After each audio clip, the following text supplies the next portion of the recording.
Hello. Siemano wszystkim. Ja się bardzo cieszę, że was tutaj widzę dzisiaj tak licznie, ponieważ zwiedziliśmy miejsce. Byliśmy ostatnio do kultury w kinotece, a tym razem gości nas Help, za co jesteśmy bardzo wdzięczni, ponieważ to nowa sala. Pierwszy raz jako Meetup tutaj w tym miejscu. Widzę, że tutaj mam dobrą intuicję, więc jesteśmy no, bardzo wyróżnieni. Bardzo dziękujemy za na WarsawJS. Także wielkie oklaski dla Help!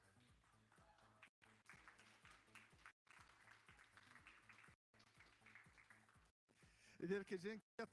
Jeszcze tak naprawdę widzę, że sporo osób wchodzi, więc czekamy jeszcze chwilę. Nie wiem, czy ja jestem w ogóle live teraz na internetach. Dobrze, dzięki Lu. To znaczy, że jest już zupełnie bardzo poważnie. Ale to zaczniemy tak naprawdę tym krótkim wstępem, takim niezobowiązującym. Widzicie, w ogóle dzisiejszy dress code jest totalnie casual. I jest trochę inaczej niż jak byliśmy w kinotece, bo tam wiadomo, tak bardziej konferencyjnie, bardziej oficjalnie, a dzisiaj to chcemy zrobić tak po prostu nieoficjalnie. Oh, and the best the thing I forgot now is that actually are very international today, and all our talks are in English. So I'm going now to switch to English. And first of all, I would like to welcome Paveł Gerasimov from Reich. Woo! Because Paveł came all the way from Prague to Warsaw today for our meetup. It's over 400 kilometers, I think, by train, and it's amazing. Our meetup is so international today, and we all are to the whole world through our streaming. We are streamed via StreamYard. That's our technology, and we go to Facebook, we go to Twitter, and so only when you go to WarsawJS.com/live, you're going to be automatically redirected to YouTube. So that's the default way how we're streaming. Look, can we see how the room you're all in, because it's really amazing. That's we have. Very informal today, so I'm super excited that we're hosted in this place. All right, so let's start with our standard. Obviously, I forgot my switch for slides. So I can see that already prepared my. It's shared. I think it's shared on StreamYard, but it's not shared on the main window. So, okay, no inception. Right. So, great. Thanks to the WarsawJS organizing team. Today online is with us Maciej Machniewski. Great applause for Maciej. There is also, and Maciej obviously will answer your questions on YouTube. I will also ask Maciej to, the first person who answers Maciej is going to get JetBrains license. So be careful to answer his questions. Luisa Haas, who is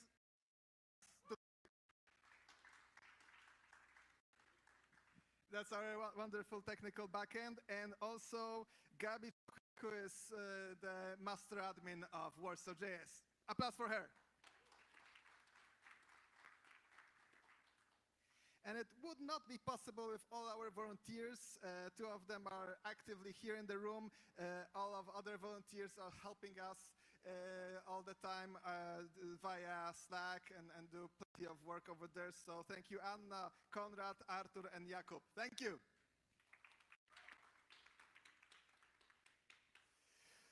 That's awesome. So what is WarsawJS? WarsawJS is not just a meetup. It's a whole ecosystem. The ecosystem consists of meetups, workshops, special events, hackathons, our community Slack, and everything that it combines together to create an environment to mutually learn from each other and grow. and at any level. So if you're a junior, you go to WarsawJS just to learn. If you are have more seniority, you give lectures, you give talks, you give tutorials. You can start with helping during our workshops, then you can provide your own workshops. There are plenty of activities that you can do in the framework of WarsawJS. We already are there on the market, in the community exists for over 7 years, so we're really there, and and we want to accelerate the process of our mutual experience sharing. So the mission statement and the Berlin Code of Conduct that we subscribe to is just to provide a secure environment. So please be respectful to each other and remember that diversity matters. On our Meetup, there are over 5,000.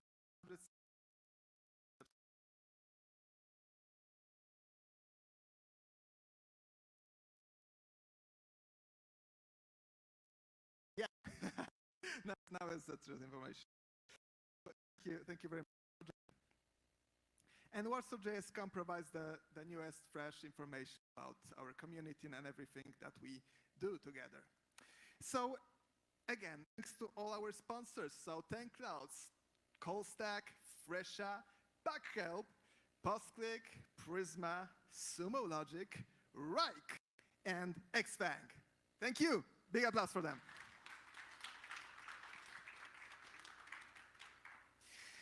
Yes, so as you can see, actually two speakers from our sponsors, but you will see it later. Oh, and the WarsawJS contest is funded by JetBrains.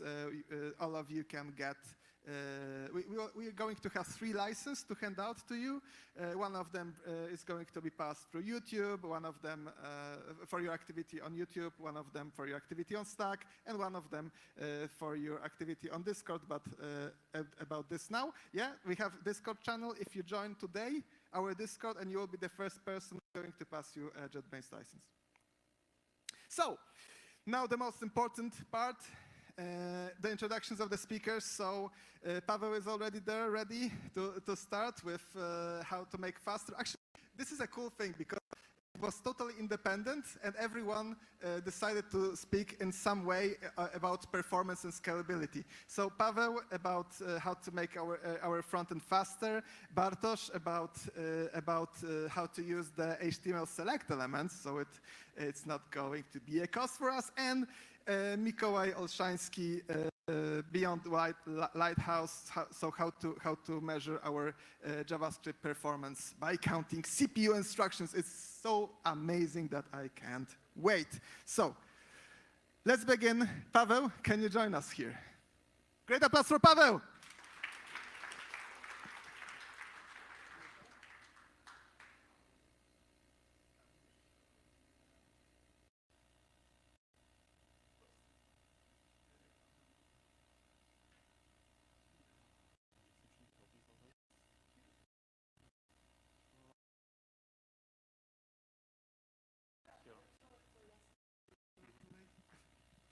Well, great.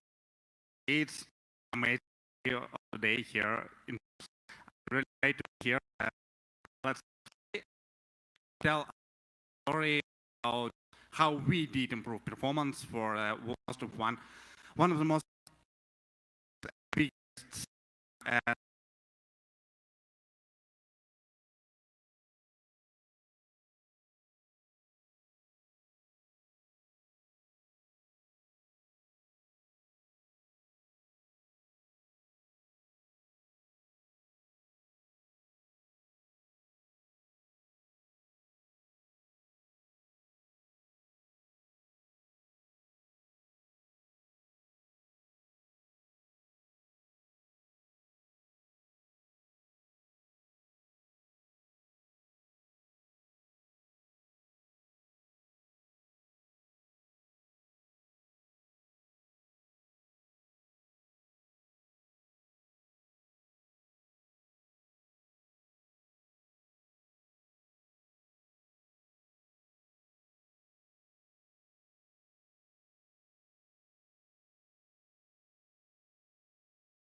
out of these teams, and about 20 out of the engineers work exactly on this project I will be talking today. We have 400 front-end repositories for this big front-end architecture, and I will be talking just about one single repository out of this 400 today. And in total, we have 2 million.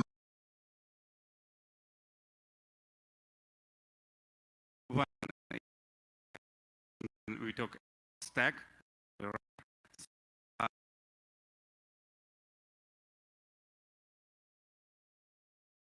Flutter works with Dart, right? So we use Dart and Angular. So it's a separate implementation of Angular, not for TypeScript, but for Dart.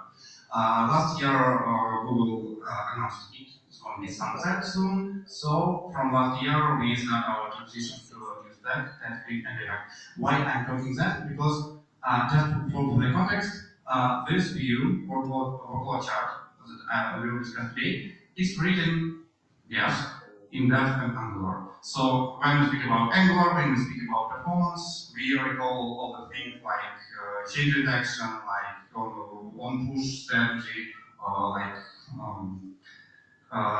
some calls outside of zone. So you know, it's all about that, but not else. So what is workload itself? From the product point of view, it's like pretty simple, right? So it's like a small table with some dates. You can see all the team or there a separate view line for every team member. Inside the streamline, you can see all their tasks allocated by dates. And for each date, you have their belief workload, a number that represents effort allocation for this particular date.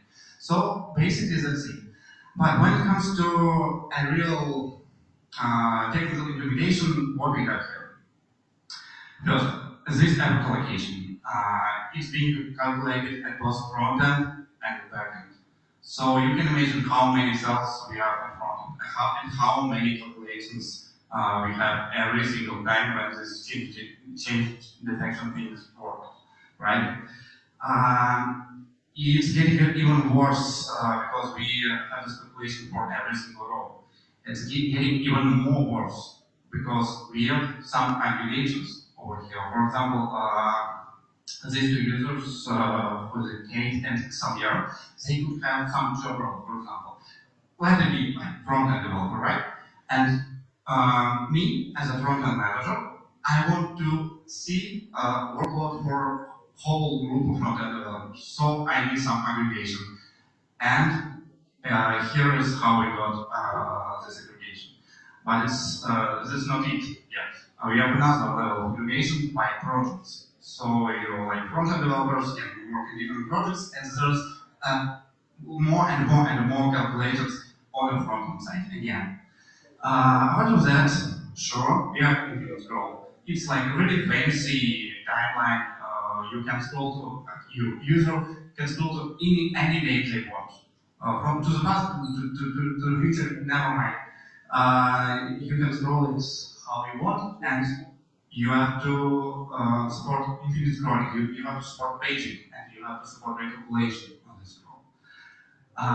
Then, as I said, we have some optimistic recalculations and real-time updates. Just to mention, some of our customers are really big, so they could have up to 10,000 users in their account, or maybe even more. And when you, as a manager of some team, are sitting over here and looking into this tool, and you'll be like, interesting, what is the real workload of my team?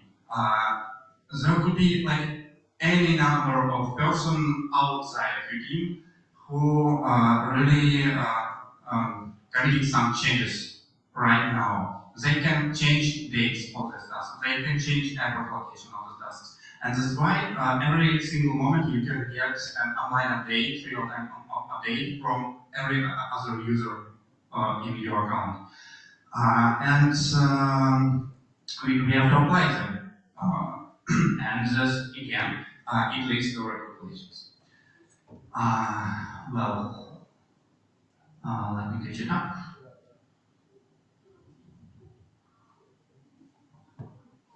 Guys, can I make it full screen? Don't mind. Yeah. I also. Yeah. Okay.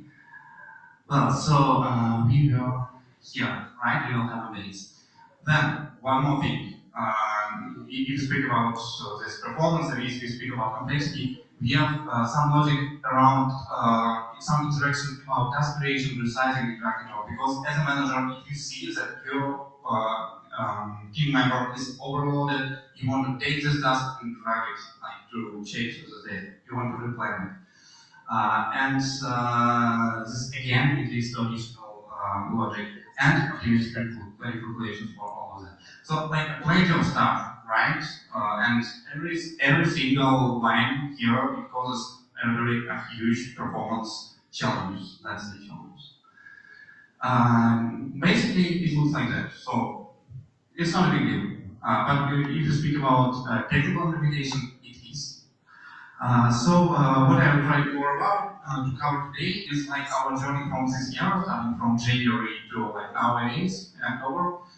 In January, we started having like a first huge wave of escalations that we never had before. We tried some quick fixes, we tried some to set up some performance tracking, we tried some long, expensive fixes, and now I hope we can say that we almost deal with all major problems and performance of this amazing view is good enough. So how we even started thinking about performance, right? So how it usually happens in the team. You as a developer, you have a pretty small account. So in our case, it's like 5 users, 1 task. You can drag this task, fine. You can test all interactions with one single task. You can see every allocation numbers, fine. That's perfectly enough. Why do you really need in a test account really big amount of data? Like nobody does it, right? Second thing, we have pretty performance MacBooks. So why should it be slow at all?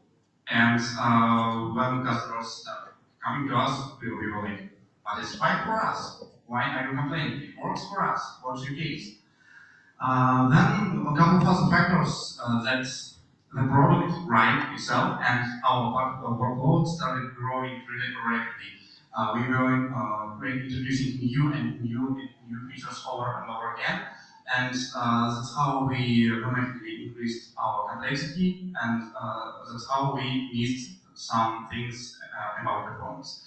And sure, company also experienced some growth, and it led to the fact that we got much more enterprise customers. And for enterprise customers, they don't have like 10 or 20 people in their teams. They have thousands of them. And they want to see this workload for the thousands of people. That sounds like a really big challenge. So starting from January, we started getting performance escalations at all. 10 in January, like comparing to 0 in December. Something went wrong. If you remember some lines from the smart sheet, it looked like that. We started trying to understand what is happening, why is it happening. But like one task, performance MacBook, everything goes fine. And we really didn't understand what was going on and how to fix it. So what we did, what was our case? I guess the main thing I will try to cover today is really our experience and things that we learned. Maybe there will not be any major tricks, any major advice for you, but at least experiences I believe is very valuable. So what we decided to suspend all of our releases. So it doesn't matter if we release any new features if users cannot use them, right? If this tool is it cannot be opened at all. It just stuck during coding. It doesn't make any sense how much users we have. And we do one single month to focus both teams, like 2 sprints from both teams, to fix these issues or get a further more reliable plan. Our first assumptions and attempts to fix it were going that first of all, we started thinking about how to DOM elements. Like it is really crazy. When you open recommendations by Google, they said you should have around like maximum 1,500 of DOM elements in a page. We having this pretty fancy grid of data cells, especially for 4K displays or even for Full HD. We got, you see, 45,000 of DOM elements. It's done a lot, really a lot. It leads first to huge memory consumption and then to CPU consumption because every single cell, it contains a number that should be recalculated. That's great. Second thing, we blamed our client-side calculations because you can see even for a really simple interaction like drag and drop, we had this optimistic scheduling of a placeholder. So you can see at a task of 3 days, it jumped to 5 days because it contains now a weekend inside, right? So we have to recalculate work schedules according to weekends, according to all PTOs, like the whole work schedules. So we started thinking about should we drop some optimistic recalculations? And then again, back to the slide. Like this is crazy. Like what could go wrong with this setup, right?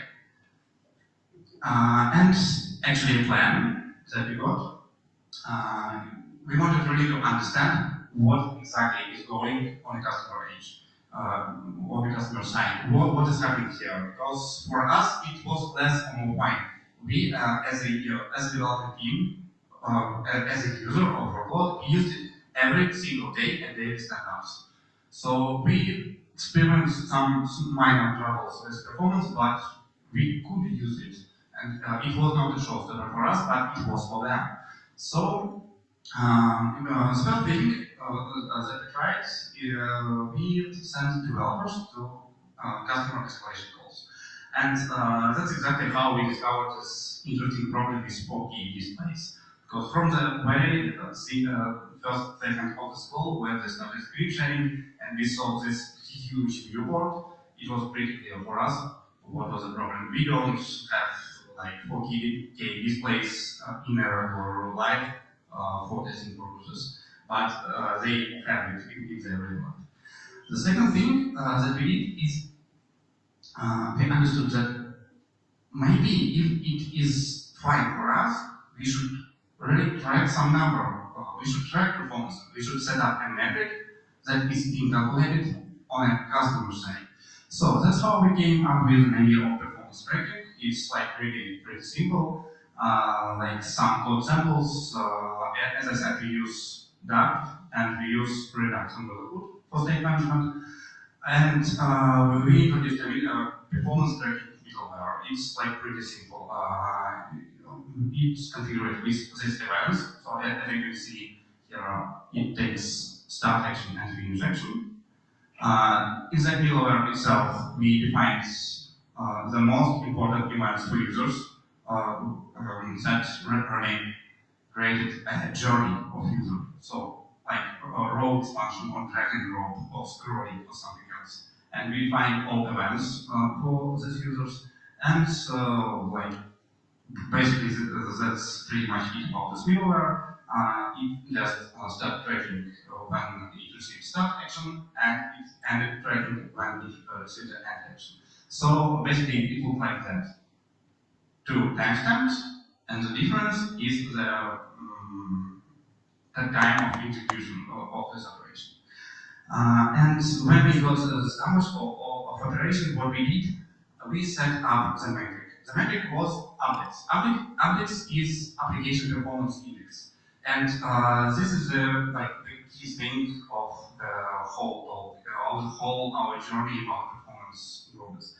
Updates really helped us to understand the real picture for each particular customer, for every setup they have, maybe number of people, number of workload members, number of tasks, number of projects they explain. And how we approach it, first we prepared a list of operations, as I told, like really major things.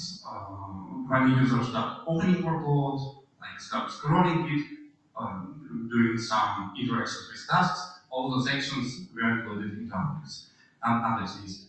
Then we set target timing. For example, I don't know, for row expand operation, when the user click on like an swim lane and it should be expanded, it was maybe around 100 milliseconds. So like that. We actually did it together with our UX designers, so we could understand these two major thresholds. What is a good timing, or what is a fair and a poor timing. So like T1 and T2, it's like two orders. Then we try to understand priority considerations out of our interviews with customers, out of our own experience. We understand that the most important things were initial loading of this chart. It was recalculation, like invalidation of report. It was drag and drop, and it was scrolling. So we included this high priority operation into this updates, and it's basically how it's calculated. It's an aggregation of number of good performance events and fair performance events according to this formula, and we divide all this thing by total number of events. So as an output, we have this scale. So like everything is above 0.85, it's good, it works, it's fine, it shouldn't cause any escalations. But everything that is above that is above 0.7, it's not good. We even if we haven't got any escalations about that, we will and like pretty soon, and we can. We actually had some basic implementation of performance tracking for a while, for a few months, and that's how we saw our index when we reviewed it. And it was really, really bad. As I told just now, like poor performance is under 0.7, right?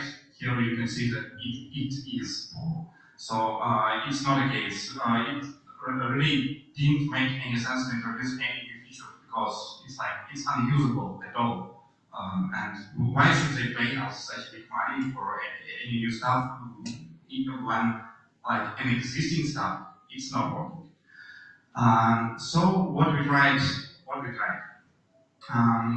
In parallel, this performance tracking in parallel is like big and really expensive fixes. We started quick fixes first.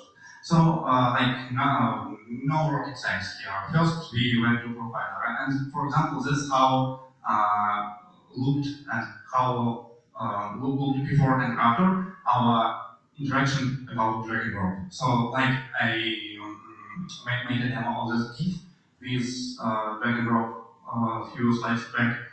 That's how it works from profiler. So we eliminated some unnecessary recalculations. For example, it was pretty nice to see for year-long tasks. In a real world, most likely customers don't have 1 year long task. It's like almost done in any sense. But in testing environment, you see 1 second versus 7 seconds. It really happened. Well, the next thing, if you guys are familiar with Redux, I'm sure you are. You know there are some practice about selectors, just to not to work as state like explicitly. And even though even if you need some calculations on why out of the state, you really selectors is exactly the thing that perfectly fits you. If you are not aware about that, like you can read all this thing. And the thing that is makes it really faster is minimize the selectors. So it uses some cache. It's a pure function, right? It gets same input, it gets the same output.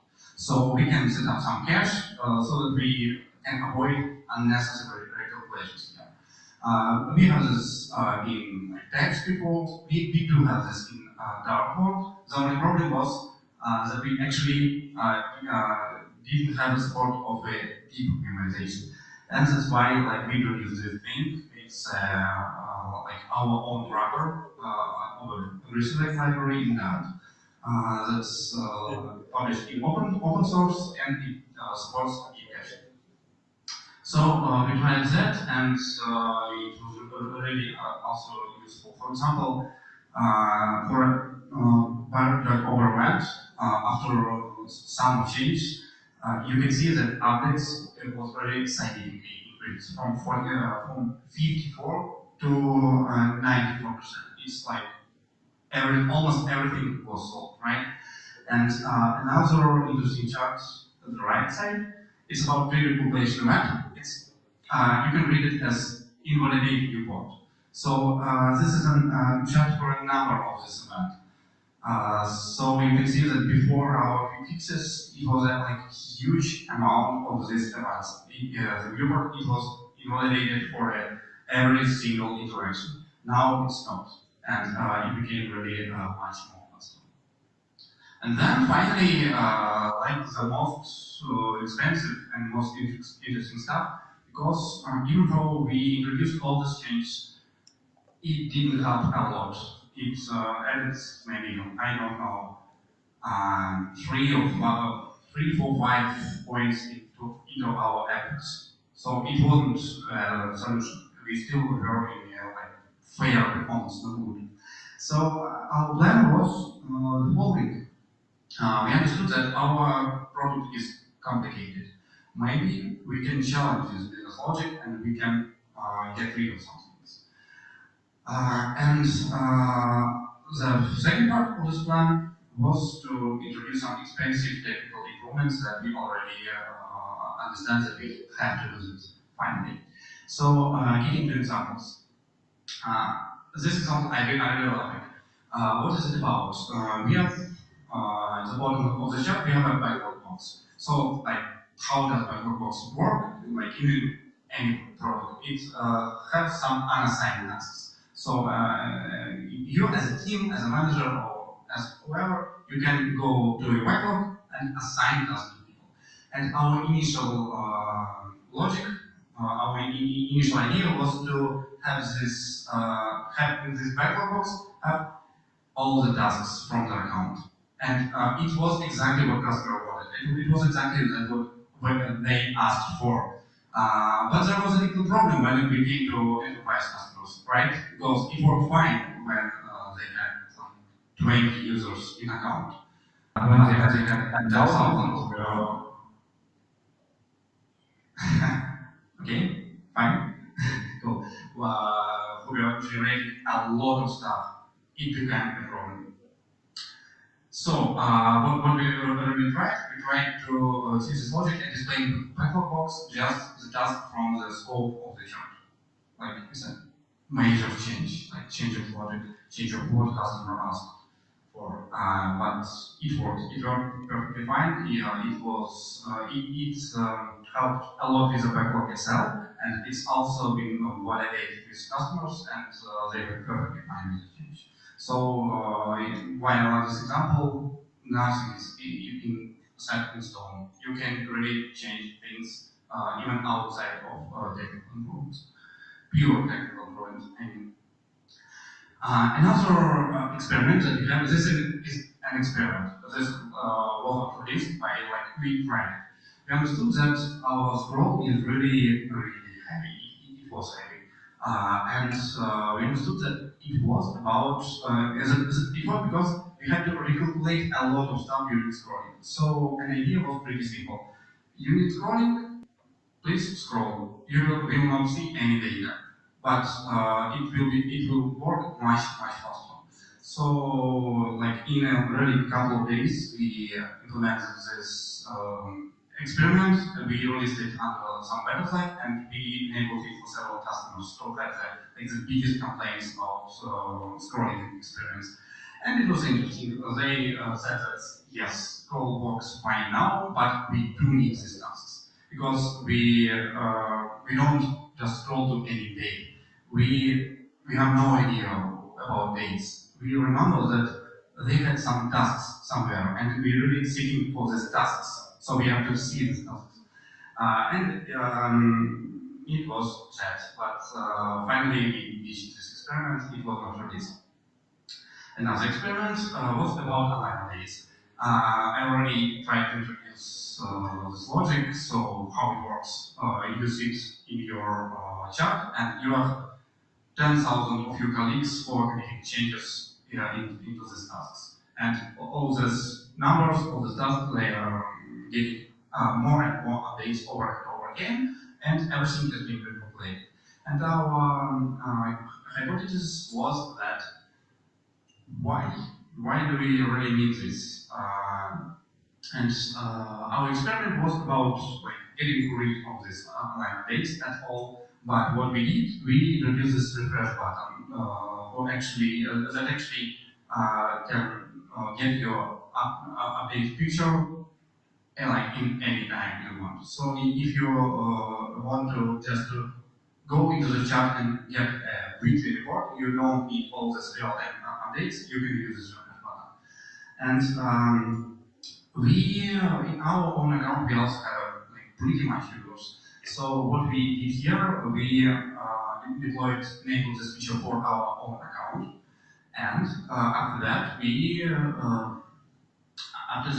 tried to generate this online updates by ourselves. So we collected a team of a lot of people, and we assigned one person who was sitting and clicking this refresh button, pretending to be a user of workload, and who also was measuring the performance of all interactions. And all others were like just dragging tasks like crazy and generating a really huge amount of updates. And it showed us that it was not the case, actually. If the chart is properly set up, if a viewport this just for some particular days, it doesn't make any sense what is happening in other parts of this viewport that are out of screen. It doesn't make sense what's happening out of the chart scope, so it worked perfectly fine, and we also used this experiment. But it was interesting. My favorite thing here, when we started Robot 3 years ago, we aimed to support infinite scrolling, so horizontal web visualization, and also vertical web visualization, so that we could display like hundreds of users, really hundreds of users. And it worked perfectly fine until we got this message rows, until we got hierarchy. I don't know why nobody does, but we made really simple mistake. We forgot to support this virtualization for nested rows. And look how it worked. In a report, there was a user with like 51 project underneath. 51 project underneath this user. And vertical virtualization, when it came to it took these rows and said, okay, I have one single row of user, I will show it like the whole row. And it rendered all 51 of nested projects. 51 rows of nested projects means that it's a huge amount of cells that should be calculated, huge amount of tasks that should be requested, and it ruined everything. So instead of 5 projects, we showed 51. It's like an edge case, it's a test environment, but anyway, in customer accounts, it also could be a case. For example, we have some customers who have they have a separate project for every single how to say it, every single deal. So when their own customer came to them, and when they have a deal, they have a small, tiny, really tiny project for that. So they have like hundreds of such projects, and that's why it failed. And actually, yes, like 2 minutes. Thanks.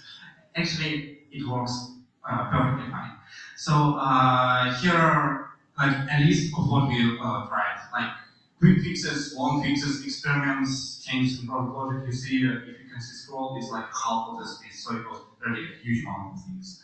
And as a result, what we got during like over a couple of months, our performance became at least fair, and it went to even some good state, like more than 0.8.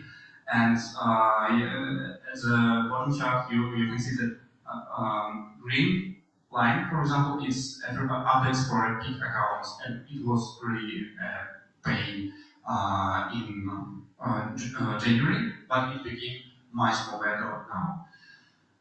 So it's like basically steps for our events. You can see we have a lot of events above 0.9, but we still have some problems with several events from this list. And what is next?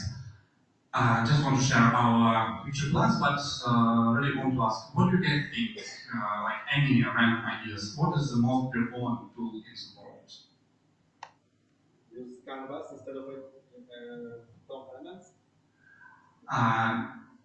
Kind of, but yeah, you're right. I said, what is, I'm asking about a tool. What is the most performant tool application in the world? How do you think? Say, render. Excel, Excel. Yeah, so, yes.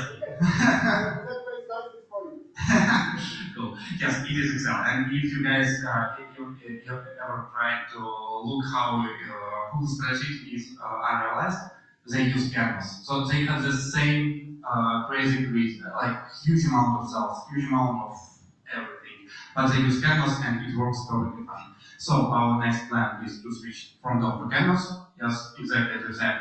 And also leverage Excel in other way. We will just export this data to Excel and let them slice and dice this data as they want. Because it's really impossible just to cover some edge cases with huge account and huge setups. So here is the QR code to the article about this talk. If I didn't cover anything, so you can find details there. And also you can post your questions as comments. I'm sure I will answer. And like as an outcome of this goals of the talk, so what if I did this again? How I will avoid that? Sure, I will start from the profile and check GPU and memory consumption and deep inside. Check my DOM nodes counter and make sure it doesn't exceed 1,500 of DOM nodes per page. I will try to set up a performance tracking and updates to understand the real picture from customer side, because I can have a good performance manual, but they don't. And if I use returns minimizing selectors, I won't be afraid to run any experiments with features, to get rid of them, simplify features and business logic. For any detailed layouts, I will use Canvas instead of Zoom, sure, instead of Zoom, no. And like as a wish, I would say I wouldn't build any universal tools anymore. It's impossible to cover everything in one single tool.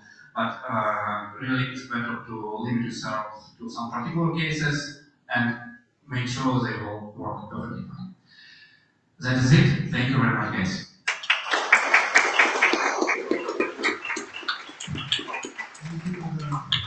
Thank you so much. We have at least one question from the room today. So yeah, let's see the person. Thank you, very interesting talk, and I'm supporting you in optimizing your rendering. I think you should consider, have you heard about hands-on table? Yes, yes. So I think instead of thinking about instead of thinking about implementing this as an Excel canvas, I think you could just get Handsome Table because they have magnificent internal implementations for rendering, and also their architecture is wonderful for integration. And also, I think up to version 7 they were given MIT license. And I think Excel is implemented with Canvas because they need to handle all the devices. And if you have if you know your customers, then most probably they have browsers which implement intersection observer. Therefore, you can take advantage of modern based on virtual DOM frameworks. So I think Handsome Table might save you many years of work, and good luck. Thank you for your talk. Yeah. Okay. Yeah. Thanks for the comments. We actually consider some like third-party solutions, but every time when we think about it for any other use, basically a table doing right, how that shop. All this view we implemented from scratch because we have like huge amount of custom logic, and this logic really makes difference. And it's really pretty hard to implement this logic in some third-party solutions. So yes, we do have reputations of like many things or made by our thanks for So great applause, thank you very much. Thank you guys. Thank you. And let's take a very short break because we have some technical issue with our microphone. So we're going to fix it now so that people who watch us on streaming, they will have the same quality. So thanks a lot, Paveł. And let's talk later. Do you do that working? So yeah, I'm going to check now what's going on here.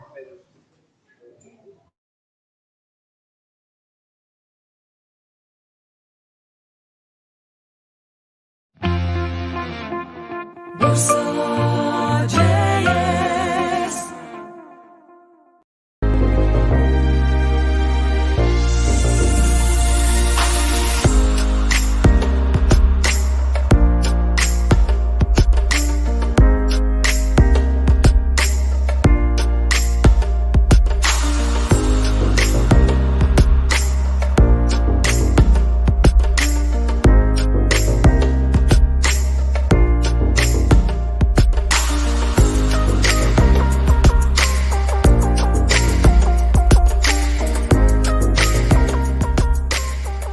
Zaczęliśmy wspierać WarsawJS na początku 2020 roku. Osobiście uważam, że WarsawJS jest super medium do wymiany doświadczeń, do rozmowy z wieloma innymi deweloperami. Na każdym evencie, na jakim byłem, spotkałem wielu ciekawych ludzi, miałem okazję z nimi pogadać i dowiedzieć się czegoś więcej oraz poznać jakieś nowe, fajne rzeczy z obszaru JavaScriptu, ale i nie tylko.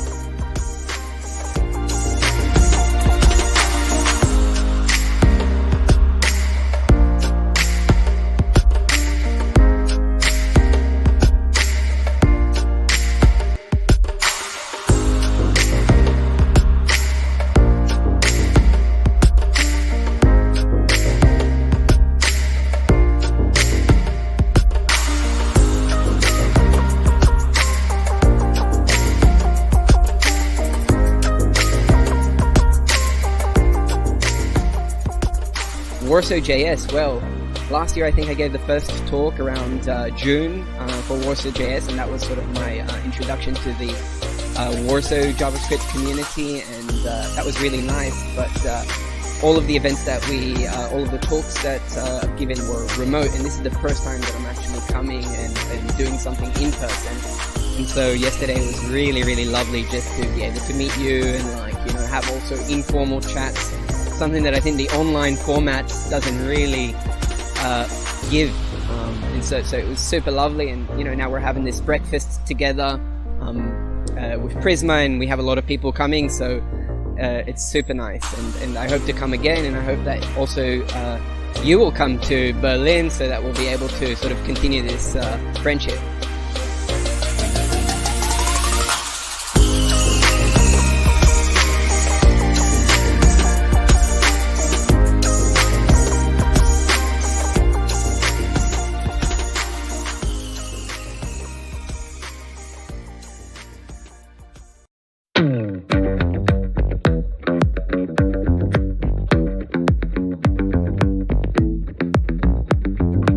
hackathon chcieliśmy zrobić już od dawna. Pojawiła się okazja, przyszły do nas dziewczyny z działu HR i powiedziały, że słuchajcie, bo my potrzebujemy taką aplikację, czy możemy coś razem wykombinować.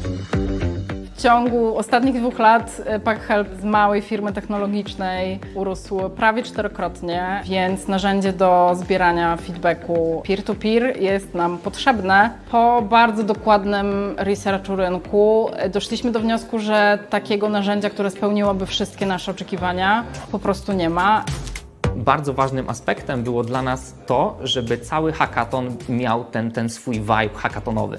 To, żeby ludzie właśnie wymieniali się poglądami, to, żebyśmy brainstormowali różne rozwiązania i nawet w tym momencie podzieliliśmy się na zespoły, gdzie każdy zespół ma swój jakiś pomysł na rozwiązanie, swoje technologie. Fajnie jest się tak oderwać właśnie od tego głównego projektu i zacząć coś całkiem od nowa robić. Mam okazję popracować z ludźmi, z którymi nie mam na co dzień okazji pracować, bo podzieliliśmy się tak niezależnie od tego, jak się dzielimy w ramach firmy na zespoły. Te takie spotkania są bardzo pozytywne i bardzo fajnie naprawdę tutaj to wszystko się zgrywa. Sukcesem będzie, jeżeli uda nam się zrobić coś, co już będzie do wykorzystywania, przynajmniej w jakiejś takiej formie MVP. Nasza firma jest całkiem nieźle zorganizowana, są tutaj ludzie, którzy bardzo chętnie pomagają innym, więc jak tylko powstaje jakakolwiek inicjatywa, to wystarczy przejść się do odpowiedniego działu i coś da się zawsze załatwić.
my nie chcemy jakby wszystkich opierać na pogodę, to będzie lepiej. Proszę, żebyśmy tu jakby sprzedali wam na zasadzie mogę jesteś na prezentacji. Ja wiem, że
So here are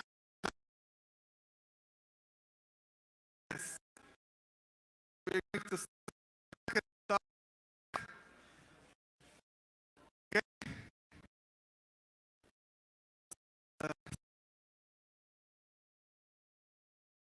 We ready?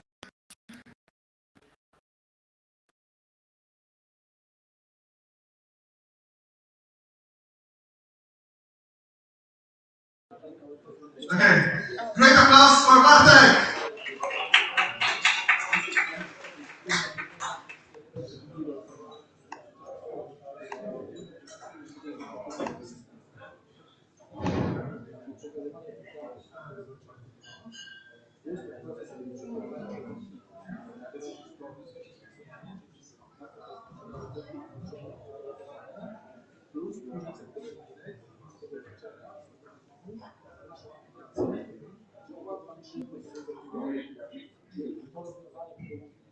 Mam tak też zrobić.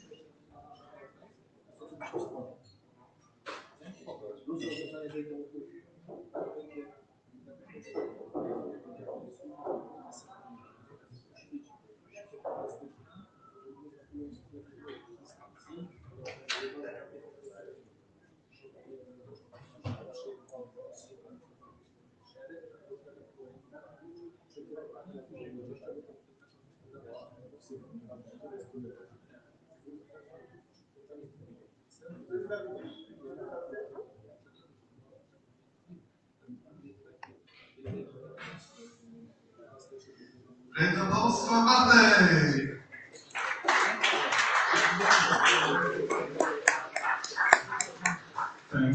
Dzięki. Cześć, słuchajcie, nazywam się Bartosz Gryta, jestem inżynierem oprogramowania w WarsawJS. Mam nadzieję, że mnie słyszycie.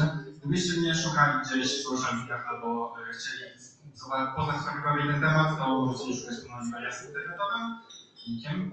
Tam będzie też moja strona, gdzie mam trochę więcej informacji na temat tego, o czym dzisiaj będę mówił. Także jak już powiedziałem, pracuję w WarsawJS, zajmuję się na co dzień Jira Cloud. Myślę, że niektórzy z Was mogli kiedyś słyszeć coś takiego jak Jira Cloud. I bardzo cieszę się, że tutaj jestem, bo chciałem się z Wami podzielić historią, która przydarzyła mi się kilka miesięcy temu. Generalnie będzie bardzo podobny temat. Będziemy mówili o skalowalności, ale tak naprawdę również o performance. I to nie będzie mocno techniczna prezentacja, to będzie kilka wzorców projektowych, ale nie będą to wzorce projektowe w rozumieniu Andy'ego, Spaniego z Advanced JavaScript Design Pattern, nic z tych rzeczy. To będzie mówienie ogólnie praktyk, plusy, minusy pewnych zastosowań, kiedy jesteście w skali i kiedy warto z czegoś korzystać, a kiedy nie. No ale zacznijmy w ogóle od tego, o co chodzi z tą skalą. Co to znaczy? W jakich wielkościach w ogóle mówimy. Także jeżeli chodzi o WarsawJS, to 83% firm z listy Fortune korzysta z naszych produktów. Mamy 10 milionów użytkowników aktywnych miesięcznie. Dodatkowo 180 tysięcy firm w 110 krajach korzysta z naszych produktów, więc jest to ogólnie dosyć dużo. I są to przeróżne produkty. Mówimy albo o małych software hubsach, gdzie jest kilku deweloperów korzystają z darmowych licencji, albo o enterprise customerach czy agencjach. Na przykład NASA jest jednym z naszych klientów. I tak w misji Łazika Curiosity w 2012 roku wysłaliśmy na Marsa nasze produkty, także teraz Jira może służyć tylko Ziemią. Ale spoko, wróćmy na Ziemię. Skalowalność. Co to w ogóle znaczy? To znaczy dostosowanie się do dużych i małych firm, czyli to, że możemy obsługiwać zarówno firmę, która ma jednego użytkownika, 10, 100 albo 25 tysięcy użytkowników. I jak dostosować produkt do różnych potrzeb, jak zapewnić ciągłą dostępność. Możemy tutaj oczywiście wrzucać więcej dolarów do AWS-a, brać szybsze maszyny i to jest skalowalność jak najbardziej. Możemy myśleć o jakichś zaawansowanych technikach, jak autoscaling grupy, jak load balancing, zrzucanie loadu, jak code splitting, asynchroniczne komponenty, które będą dostępne tylko na serwerze, tylko na kliencie, analizowanie bundle size'ów i tak dalej, to wszystko jest super, nie? No i to tak się robi, ale ja na co dzień na przykład tego nie robię, nie wiem jak wy. Ja zwykle jak programuję, to piszę jakiś select albo jakiegoś livka sobie robię i takie raczej proste rzeczy, które każdy z nas myślę, że robi. I okazuje się, że skalowalność tak naprawdę jest dużo bliżej niż nam wszystkim się wydaje. Skalowalność to może być prosty select. On może powodować problemy, kiedy mówimy o produktach, z których korzysta 10 milionów użytkowników każdy dzień. Nazwijmy w ogóle sobie tego selecta wybieraczką, dzięki Mateusz w ogóle z nas, żeby było po polsku. I jak myślicie, jak taki komponent może wpłynąć na skalowanie całej aplikacji? Otóż, okazuje się, że jednym z celów WarsawJS jest zaznaczenie wydajnych stabilnych produktów, więc myśleliśmy o tym, jak to wszystko przeanalizować. Powołano specjalne projekty i zespoły. Trafiłem do jednego z tych zespołów i zaczęliśmy analizować, w jaki sposób właściwie wykorzystywane jest Jira, jak dużo loadu powodują poszczególne endpointy i tak dalej. No i znaleźliśmy sobie jakiś jeden endpoint, końcówkę nazwijmy po prostu ładnie, i chcieliśmy ją dokładnie przeanalizować, bo było w niej coś dziwnego. Okazało się, że jeden endpoint odpowiada za 2% TP loadu na całej instancji, czyli w jednej całej firmie. Jeden endpoint. I to może być dużo albo mało, tak naprawdę zależy. Jeżeli to jest jakaś główna funkcjonalność, to ok. Ale co jest ciekawe, w naszym wypadku okazało się, że ta końcówka była wykorzystywana przez 0 naszych serwisów. Nikt absolutnie od nas nie korzystał z tego.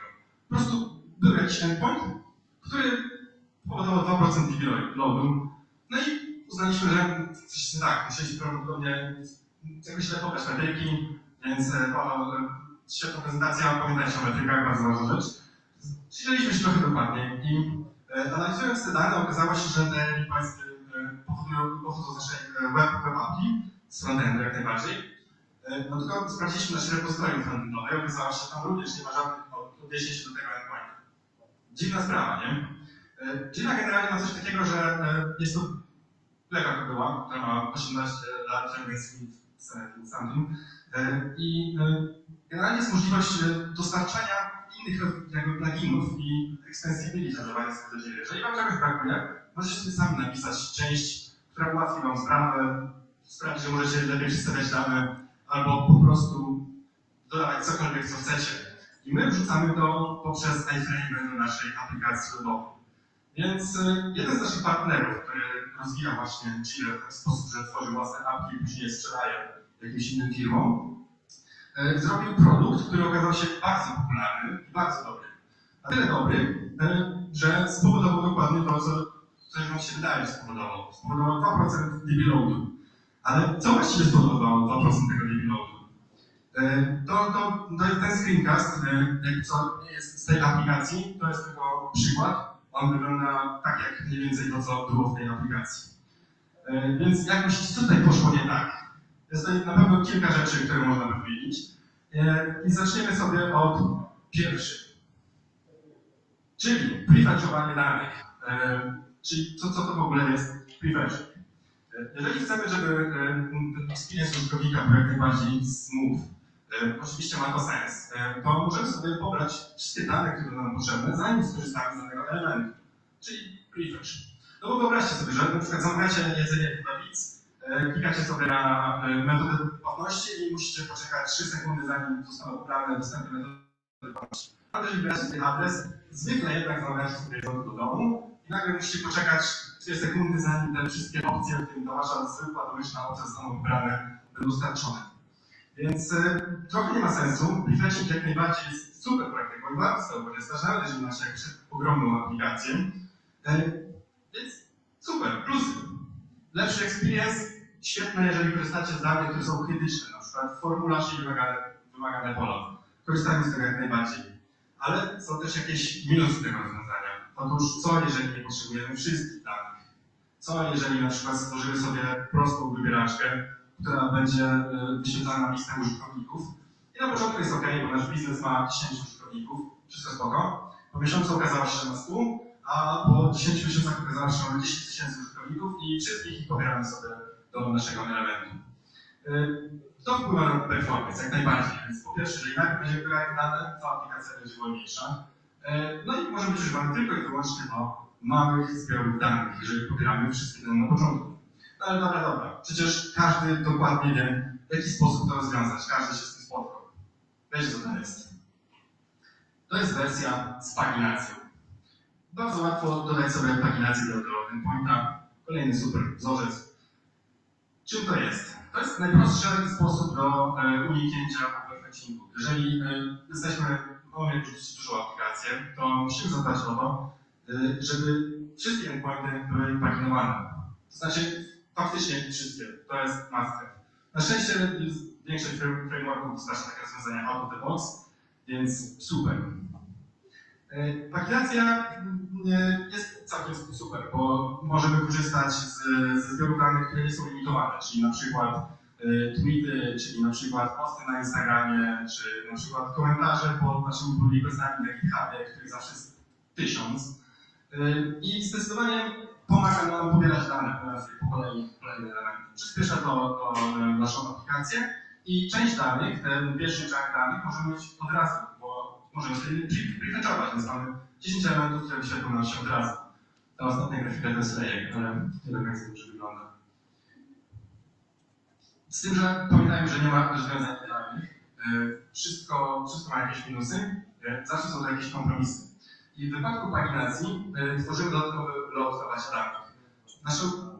Naszą misją było to, żeby obniżyć load na bazie danych, więc chcieliśmy sobie zredukować liczbę requestów. Jeżeli dajemy paginację, to spoko. Te requesty będą miały mniejszy payload, wszystko ogólnie się spina, ale nadal musimy robić tych requestów więcej. Podobnie jest, jeżeli mamy paginację i często wykorzystywane endpoint, na przykład Wyobraźcie sobie, że mamy jednego użytkownika, który wykorzystuje sobie tą paginację, ale i tak musi wpisywać coraz więcej linii. Jeśli pomóżcie to przez 1000 i okazuje się, że nawet z paginacją jest to trochę problematyczne. Idealnym przykładem, jeszcze jeden problem jest tutaj. Wyobraźcie sobie, że mamy wyniki, które są podobne. Na przykład możemy sobie wyobrazić spółkę Skarbu Państwa i osoby, które tam pracują, chcą sobie wybrać jedną z takich osób i na przykład szukamy po przypadkowo nazwisku jakiegoś samego polityka i nagle się okazać, że może, że tych wyników będzie więcej niż 20. Jeżeli mamy taką paginację, to wyświetlamy po pierwsze 20 wyników i kolejne wyniki już po prostu nie będzie znajdować się w naszej liczbie, nie będzie znajdować się w naszych rezultatach.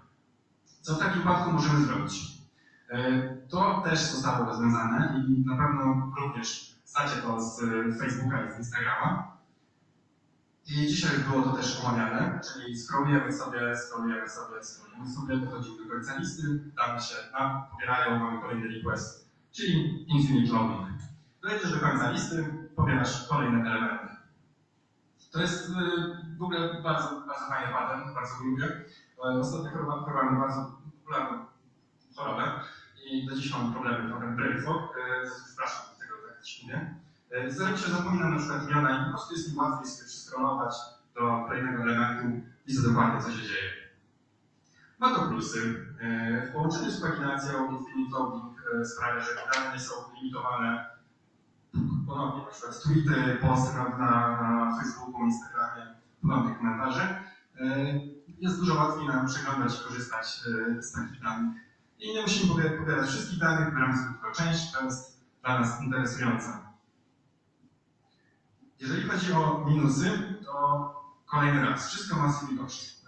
Nawet w przypadku infinite loadingu musimy wykonywać te kolejne requesty, czyli kolejny load za parę danych. Czyli znowu, czy nasz element tak naprawdę dobrze się skaluje? To zależy. Jeszcze jeden minus, o którym warto wspomnieć, to jest być może dodatkowa zewnętrzna zależność. Wspomniany dzisiaj już intersection server nie jest wspierany przez G11, czyli 95% rynku jest OK, 5% nie jest OK, więc potrzebujemy jakiegoś polyfilla. Dodatkowy bundle size. No dobra, to generalnie wszystko spoko. Robimy sobie te requesty, mamy jakąś tam paginację i co? I wpisujemy sobie jakieś dane i popatrzcie, co się dzieje. Po prawej stronie mamy taką malutką liczbę, która pokazuje, ile requestów zostało wykonanych. Za każdym razem, jak wpisujemy sobie kolejną literkę, to co się dzieje? Ta liczba requestów cały czas się powiększa. Więc co można z tym zrobić? Mamy zwykły element, w którym wyszukiwarkę, wpisujemy kolejne literki i mamy kolejny request. Najprostszym rozwiązaniem, o którym na pewno słyszeliście, z czego na pewno korzystacie, jest odbijanie requestów. Czyli zamiast, powinna być prawie nawet już, zamiast robić requesty cały czas, czekamy, aż użytkownik przestanie pisać. Mamy 300 milisekund na przykład timespan, że jeżeli podczas tego okresu użytkownik naciśnie klawisz, no to odbijamy i czekamy kolejne 300 milisekund i dopiero na samym końcu robimy request. Czyli ten jeden jest z debouncingiem. Bardzo prosto jest zaimplementować debouncing, to jest tak naprawdę jedna funkcja z Odasza i tyle. A debouncing oszczędza nam pieniądze. Nie każde kliknięcie użytkownika i nie każde uderzenie klawisza powinno nam generować load. Nie powinniśmy robić requestu za każdym razem, to po prostu są pieniądze. W takim wypadku, jeżeli mamy nieograniczony zbiór danych, bardzo fajnie jest skorzystać z debouncing wyników. To oszczędza czas i pieniądze. I co? Przejdźmy do minusów. Minusy to tak i tak musimy zrobić ten request. Pierwszy pobieramy sobie dane. Wow, echo. Później robimy kolejny request, będzie ich mniej, ale nadal jest to pobieranie jakichś danych. Czy można to zrobić lepiej? Zastanówmy się. Dodatkowym problemem jest wyświetlanie bardzo dużej liczby danych. Jeżeli mamy na przykład tak jak w poprzedniej prezentacji przykład ogromnej tabeli albo ogromnej listy wyników i chcemy ją sobie wyświetlić, to w pewnym momencie, korzystając z HTML-a, dojdziemy do pewnych problemów z wydajnością. I jak rozwiązać takie problemy z wydajnością? Najprostszym sposobem jest zastosowanie wirtualizacji. Czym właściwie jest wirtualizacja? Ta nazwa jest trochę myląca, ale w tym wypadku chodzi o to, że rysujemy tylko i wyłącznie elementy, które znajdują się w widoku, w viewporcie naszego użytkownika, a resztę przechowujemy sobie w pamięci i będziemy je renderować dopiero w momencie, kiedy będą widoczne albo będą blisko bycia widocznymi. Przeglądarki generalnie są wydajne, ale nie są aż tak wydajne, jeżeli chodzi o ciągłe update'owanie DOM, jeżeli jest ten DOM ogromny po prostu. W takim wypadku wyobraźcie sobie sytuację, że mamy wyrenderowane 25 000 użytkowników w liście i jeszcze do tego, nie daj Boże, to jest w selekcie, który na hooverze podkreśla sobie kolejne pozycje. To sprawia, że cała ta lista będzie cały czas renderowana, co będzie bardzo kosztowną operacją.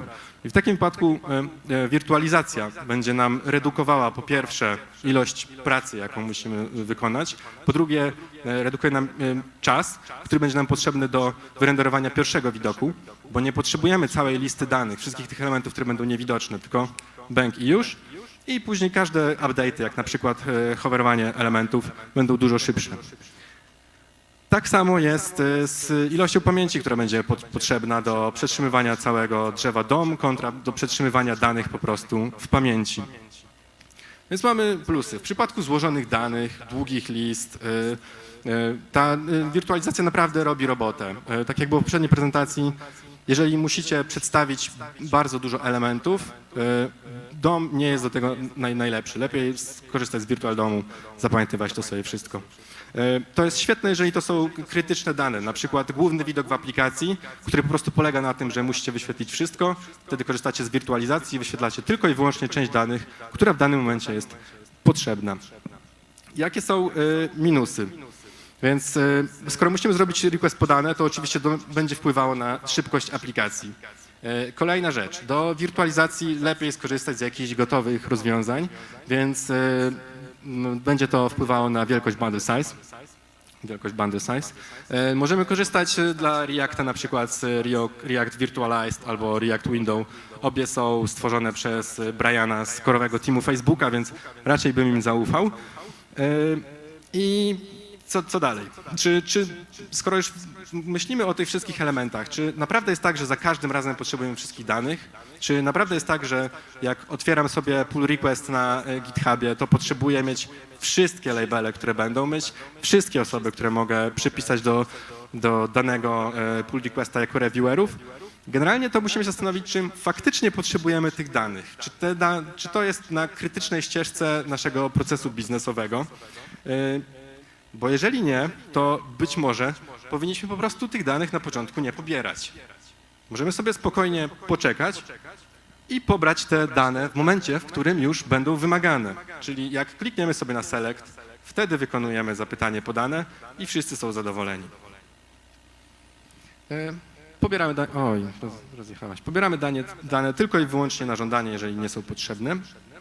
Więc z plusów warto wspomnieć jeszcze o jednej rzeczy, czyli o odblokowywaniu krytycznej ścieżki w naszym widoku albo w naszej aplikacji. Jeżeli musielibyśmy na początku pobrać, prefetchować dane, które będą wykorzystywane w jakimś tam jednym selekcie, który być może gdzieś tam się pojawia, to będziemy wpływali na całkowity czas ładowania aplikacji. Super. Możemy z tego korzystać również dla nielimitowanych, jeżeli nie mamy ograniczenia w zbiorze danych. Po prostu dobrze działa. Część danych, niestety z minusów, przejdźmy do minusów, część danych nie jest dostępna od razu. Z pewnym wyjątkiem, bo tak naprawdę, jeżeli korzystamy z jakiegoś lazy loadingu, to zawsze możemy skorzystać na przykład do pobierania danych w momencie, kiedy użytkownik najedzie myszką na nasz select, wtedy już rozpoczynamy pobieranie danych, przez to i tak przyspieszamy to. Możemy również w tak zwanym idle time przeglądarki pobierać dane, które nie są na krytycznej ścieżce, ale po prostu będą potrzebne i zakładamy, że użytkownik z nich skorzysta. Jeżeli pobieramy dane leniwie, to czy tak naprawdę można być jeszcze bardziej leniwym? Czy faktycznie wszystkie te requesty musimy robić za każdym razem? Oczywiście, że nie musimy. Możemy być jeszcze bardziej leniwym i możemy skorzystać z memoizacji, czyli kolejna rzecz, która była na poprzedniej prezentacji. Zwróćcie uwagę na liczbę requestów, która pojawia się po prawej stronie wybieraczki. I na czym polega ta memoizacja tak naprawdę? Memoizacja to jest nic innego jak zapisywanie kolejnych requestów. Zapisujemy sobie za pierwszym razem, co zrobił użytkownik i później kolejny raz, gdy jesteśmy w tym samym miejscu, serwujemy to ponownie. Czyli mniej requestów, tym lepiej. Rzadko zmieniamy raz wybraną wartość, więc jeżeli już raz sobie ustaliliśmy coś, zwykle później to już zostanie i nie będziemy musieli korzystać z danego pola, ale wyobraźcie sobie trochę inny scenariusz, czyli mamy jedną ścieżkę, użytkownik sobie coś wybiera, na przykład wybieramy sobie assignee na Asanie i klikamy w wybieraczkę, wybieramy sobie użytkownika, który nas interesuje, następnie zmieniamy jakieś inne pola i przypominamy sobie, właściwie to nie chodziło mi o tego Henryka, chodziło mi o zupełnie innego Henryka, więc usuwam tego jednego użytkownika, którego sobie wpisałem, więc ten mój select ponownie wykonuje request, ale dane już mam skeszowane, więc jaki będzie tam flow? Pierwszy request, pusta wybieraczka, pobieramy defaultowe dane, później pobieramy dane dla inputu Henryk, później zamykamy sobie selecta, później znowu pobieramy dane dla pustego inputu i później znowu pobieramy dla Henryka. W przypadku memoizacji wykonamy 2 requesty. W przypadku, gdy za każdym razem będziemy to pobierali, będziemy mieli co najmniej 4 requesty. Więc jest to świetna technika, jeżeli mamy wolne endpointy, z których jesteśmy zmuszeni korzystać. Generuje dużo mniej trafiku. Jest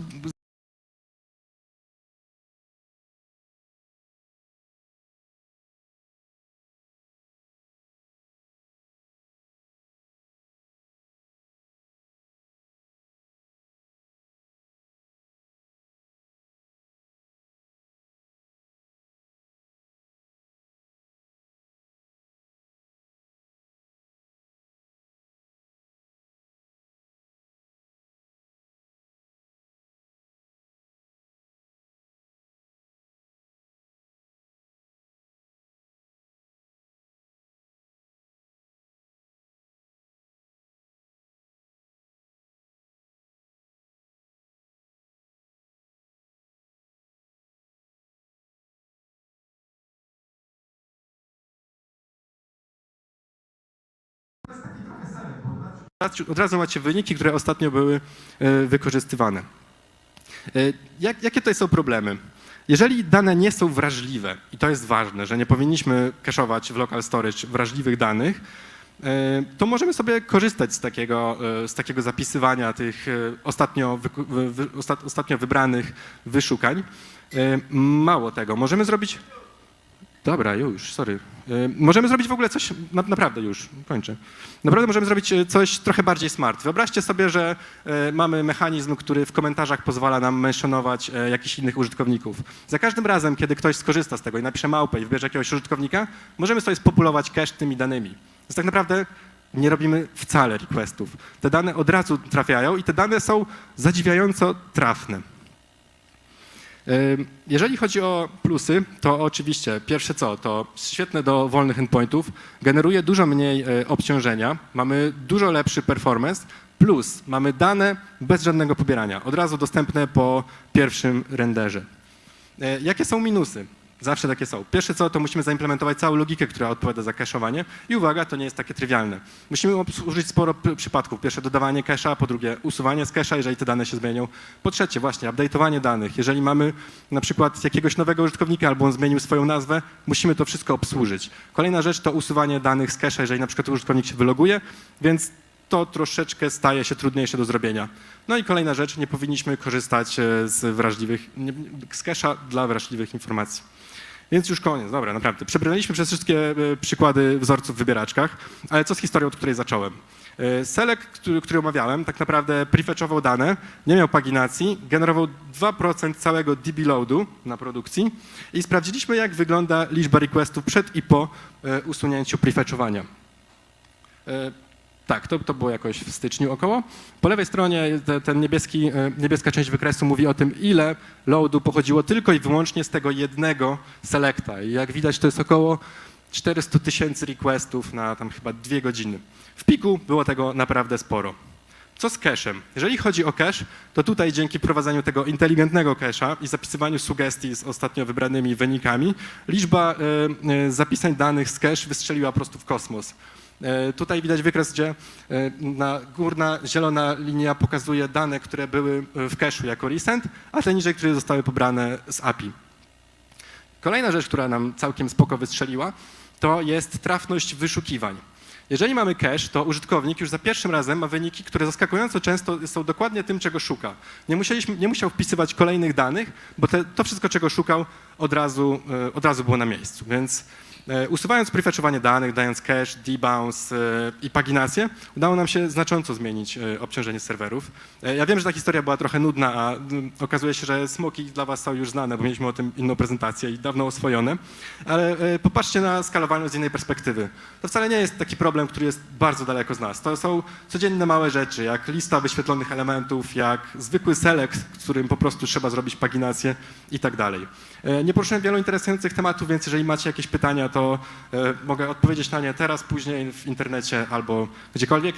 Dzięki, mocno się stresowałem, dlatego tak szybko gadam, normalnie gadam wolniej. Yo. Było super, dzięki. Gratulacje, super preska. Sorry, że tak się poganiałem, natomiast widziałem, bo widziałem, że ludzie są zainteresowani, że mają pytania i że chcieliby coś zadać, a wiesz, mamy taką zasadę, że jak się nie wyrobisz w 22 minutach, to nie ma pytań, więc no, chciałem, żeby były pytania, więc pytania. O. No właśnie, może ktoś inny, bo już tutaj było jedno pytanie? Okej, proszę bardzo. W ogóle nie było nudno. I w ogóle dzięki za tego tipa z local storage, bo rzeczywiście ciekawe i chciałem powiedzieć, że ostatnio wyszła lipka, która na frontendzie pozwala zipy generować i chciałem powiedzieć, że po pierwsze można optymalizować local storage, żeby nie przekroczyć limitu zipując te cache'owane dane, a druga rzecz to, że można szyfrować dane wrażliwe i klucz prywatny nasz pobierać z serwera. Jakby takie rozwiązanie, ale czasami może pozwolić zostawić to on-premise, taki trochę homomorfizm. Ogólnie to chciałem jeszcze powiedzieć, że można to, w ogóle super sprawa i tak głęboko doszedłeś, chciałem jeszcze powiedzieć, że debounce'ować można też zapytania do API, o tym nie wiem, czy to było powiedziane, czy nie. Można też jeszcze robić nazwę to prekalkulacją boxing bound, w sensie bounding boxa, tak, jakby wiadomo. Czyli jakby jeżeli mamy indeks, który nam pozwala szybko oszacować, ile jest danych w bazie danych, to możemy, znając powiedzmy, zakładając, że każdy wiersz jest takiej samej szerokości, możemy całą od razu scroll wielki zrobić. I też jakby wadą infinite scrolla, jeszcze tam chyba nie było powiedziane, że nie można przy Ctrl F5, przy słabym routingu aplikacji nie można powrócić do momentu, gdzie się było. Jeszcze dobrą optymalizacją jest używanie IndexDB zamiast local storage. Super naprawdę i bardzo inspirująca i będę wracał chyba do tego. Dzięki. Naprawdę dzięki. W ogóle ja też część... Słychać? No słychać, słychać. Wrzuciłem część z tych rzeczy na stronę z jakimiś przykładami tych pickerów wszystkich, więc możecie sobie rzucić okiem. Bardzo dziękuję za rady, jak najbardziej dostosuję się do nich. Czuję się teraz jak uczeń Jedi podczas szkolenia Jedi. Dzięki. Super. Dzięki wielkie, Bartek. No więc słuchajcie, ponieważ już pizza przyjechała, to chyba nie będziemy robić jakiegoś takiego wielkiego oczekiwania, tylko już możemy sobie tę pizzę przygotować, podczas gdy nasz trzeci prelegent, czyli Mikołaj, będzie już wchodził na scenę. Zapraszam Mikołaja!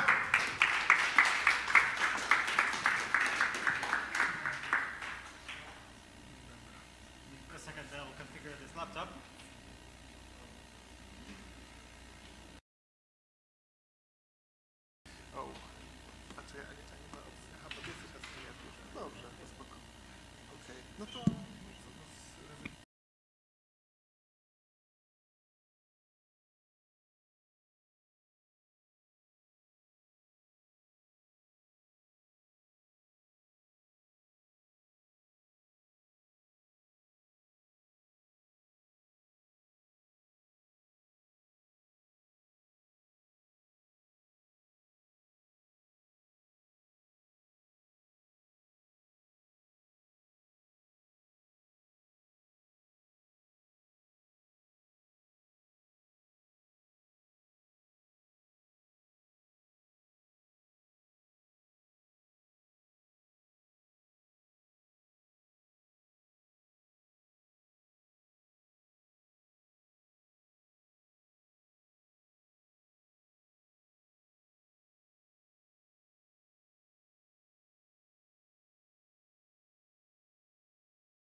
guys.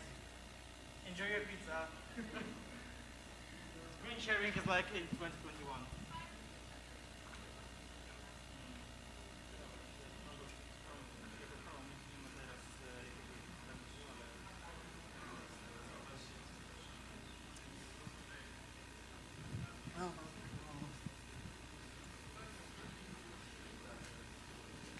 Wojska.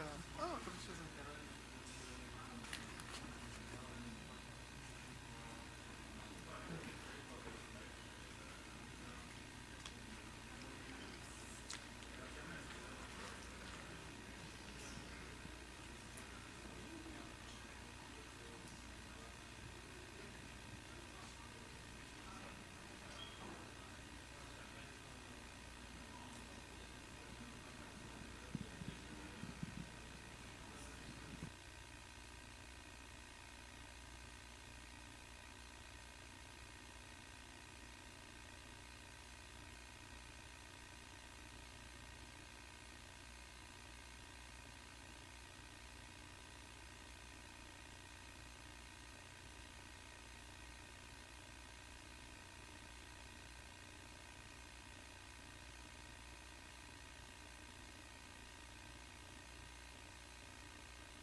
Okay, so as you probably guessed, we had a permissions problem because screen recording is required to show the screen. So the screen recording was not available for Chrome, so you had to jump into the settings on Mac and allow Chrome to record your screen. But now it's recording, so finally we have solved the problem and we can proudly start the next talk. So, do we have enough energy to welcome Mikołaj?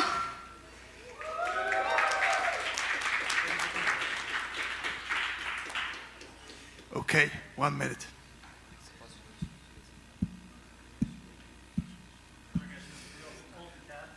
Luisa, can you play the intro? WarsawJS.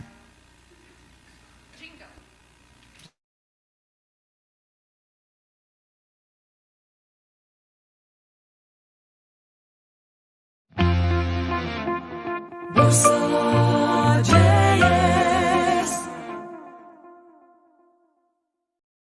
An opera singer.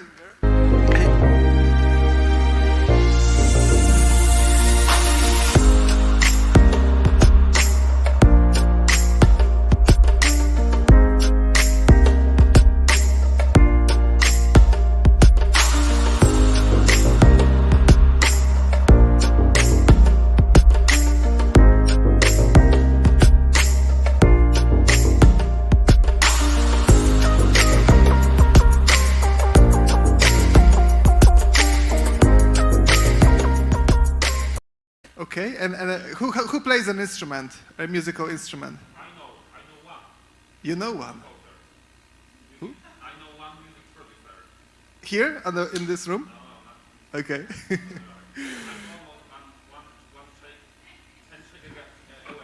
Okay, so well, the spirit is here, the spirit of art, I think. All right, are you ready? Yes, finally. Okay, again applause to Mikołaj.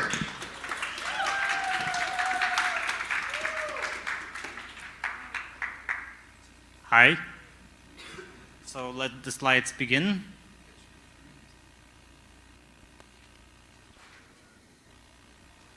Mam spaghetti.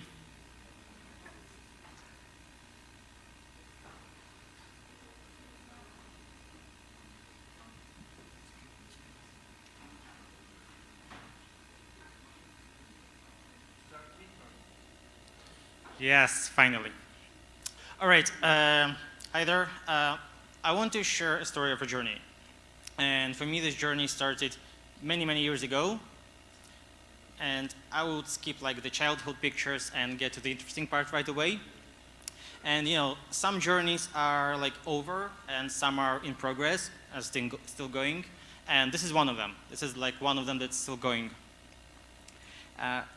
If you want like in real life get from like point A to point B, let's say from the blue cross to the dark cross, you obviously should go through a straight line. But journeys, they like never work this way. You always go to some different places, you learn something, you have some experiences, and then you can like share those experiences. And that's why I'm here. I want to share what I've learned, share my experiences, and share some knowledge and some insights I gained along the way. And this brings to the subject of the talk called like Beyond Lighthouse, measuring JavaScript and website performance by counting CPU instructions. It's like really long title. So my name is Mikołaj. I'm a team lead at PackHelp at Design Tech, and at PackHelp we sell hyper-customized packaging for our clients, and I want to show what I do at PackHelp. So this is our website. The client comes to the website, and through the interface, it comes to our online editor. So this is what I'm working on most of the time. This online editor where the client can, in a couple of clicks, create some design, something that he really likes, then preview it online, like go to the purchase, buy it, and goes through like a series of checkouts, goes through a series of like processing on the back end. Then we convert those designs through some interesting machinery to printable PDF files and can go to the production facilities, to one of the production facilities. From there, like the logistics takes over and delivers to the client's door. And to power this machinery, there are almost like 50 developers at PackHelp. And this is what I do. And why this subject, like again, performance speed? I personally love speed. I love, this is like the first part of the journey, speed. I love when computers work fast. I like when phones work fast, computers work fast, server works fast, like API responses are like no snappy. It's cool when things work fast. And for many years I've been trying to make things I work on work fast. So this was like where I started like many years ago. And for many years I've been using time as a benchmark of how fast things are, how fast computers are. You know, how fast things compile, how fast the page loads, how fast, you know, the API response, how fast the application starts up. So time has been a very good friend to me and a very good companion for years, and been using time a lot for measuring speed. Also, I've been doing web a lot, and I've been using those time benchmarks to measure like the web app and website's performance. Like also like monitoring memory usage, stuff like that. Another like companion that I've used was size, like, you know, the page size, bundle size, image size, CSS size, JavaScript size. Like if you reduce the size, if you reduce the number of kilobytes you have to push through the internet pipe to the user, everything gets better. So size was also a very useful friend along the way. And the tool of the choice was also almost always like from DevTools Performance tab. You can learn a lot there, and it can guide you towards making your things faster. Also, we had like a lot of metrics in the industry.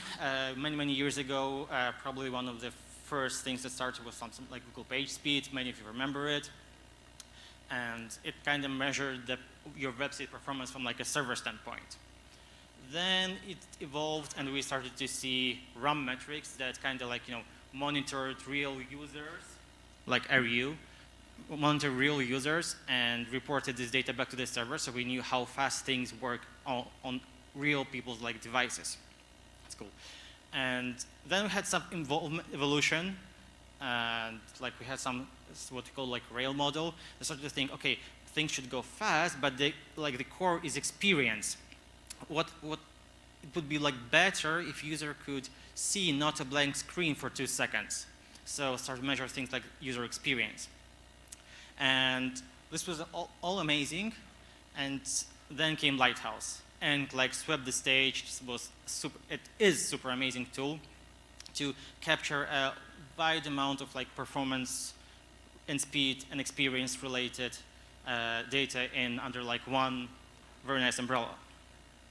And it's been so successful that people even put achieve 100% Lighthouse score in business contracts. It's like such a great tool that it's even like in a business language. So, and there are good reasons for it. It's available everywhere. It's available in the browser, on the server. There's a lot of tooling, a lot of information out there how to use it. It's really accessible. It produces nice graphics, nice charts. We love nice charts. We love numbers. We love fancy numbers. So it's an amazing tool. But this brings me to the second part. We should never stop. We should always stay curious. We should always innovate it. We should always like to push the edge, push the envelope, like try to find, can we do things better? What can we do better? And when it comes to Lighthouse, there was like some things that bugged me. You run the Lighthouse test on your machine 3 times, and you get like a slightly different score, slightly different result. And you say, what the hell? And you run it on your machine, then send it to your colleague, and you have 80 and he has 10. What the hell? And even if you run it multiple times and even like set up yourself some fancy infrastructure. For example, Lighthouse Continuous CI server on your personal server, or buy some resource like Calibre, where they guarantee you that they will run those tests from exactly the same AWS machine with exactly the same network cap limit, you still get charts like this. What the hell? I've been running like the same test, I'm just hitting the rerun button. I'm not changing the code. I'm just hitting rerun button. And I get charts like this, like, what the hell? So nobody's perfect, and no tool is perfect, and it's meant to guide us, but it's not the exact measure. And I thought, and why would this happens? Because like websites are very complicated. We have things like CDNs, API response times, like caching that can affect that, external libraries, load times, network congestions. A lot of things may change when you load the website, hence it impacts the score. And I thought, and when I think about performance, often the elephant in the room is JavaScript. JavaScript is huge and it slows things down. What can we do something how we can like improve JavaScript? And roughly like 2 years ago, I had an idea, can we measure what happens with the JavaScript on the CPU side just to like isolate it and see if we can like peek a deeper insight what's happening in JavaScript and have a deeper insight on how much CPU our JavaScript consumes when it comes to loading.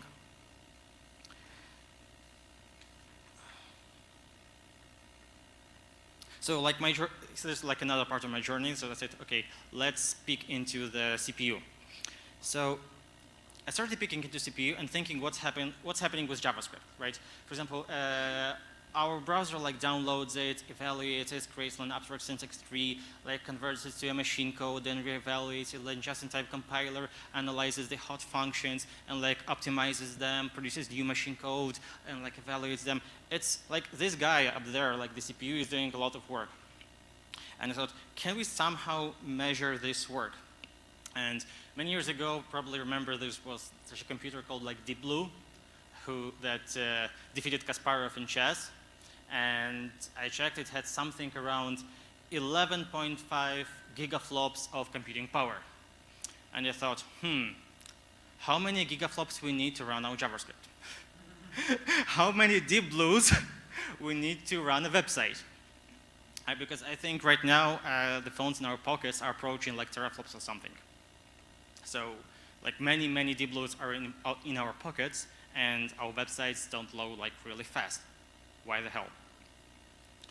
And I started to investigate it. Can we count those gigaflops? And there are some things we can count and process on the CPU side, and those are like CPU cycles.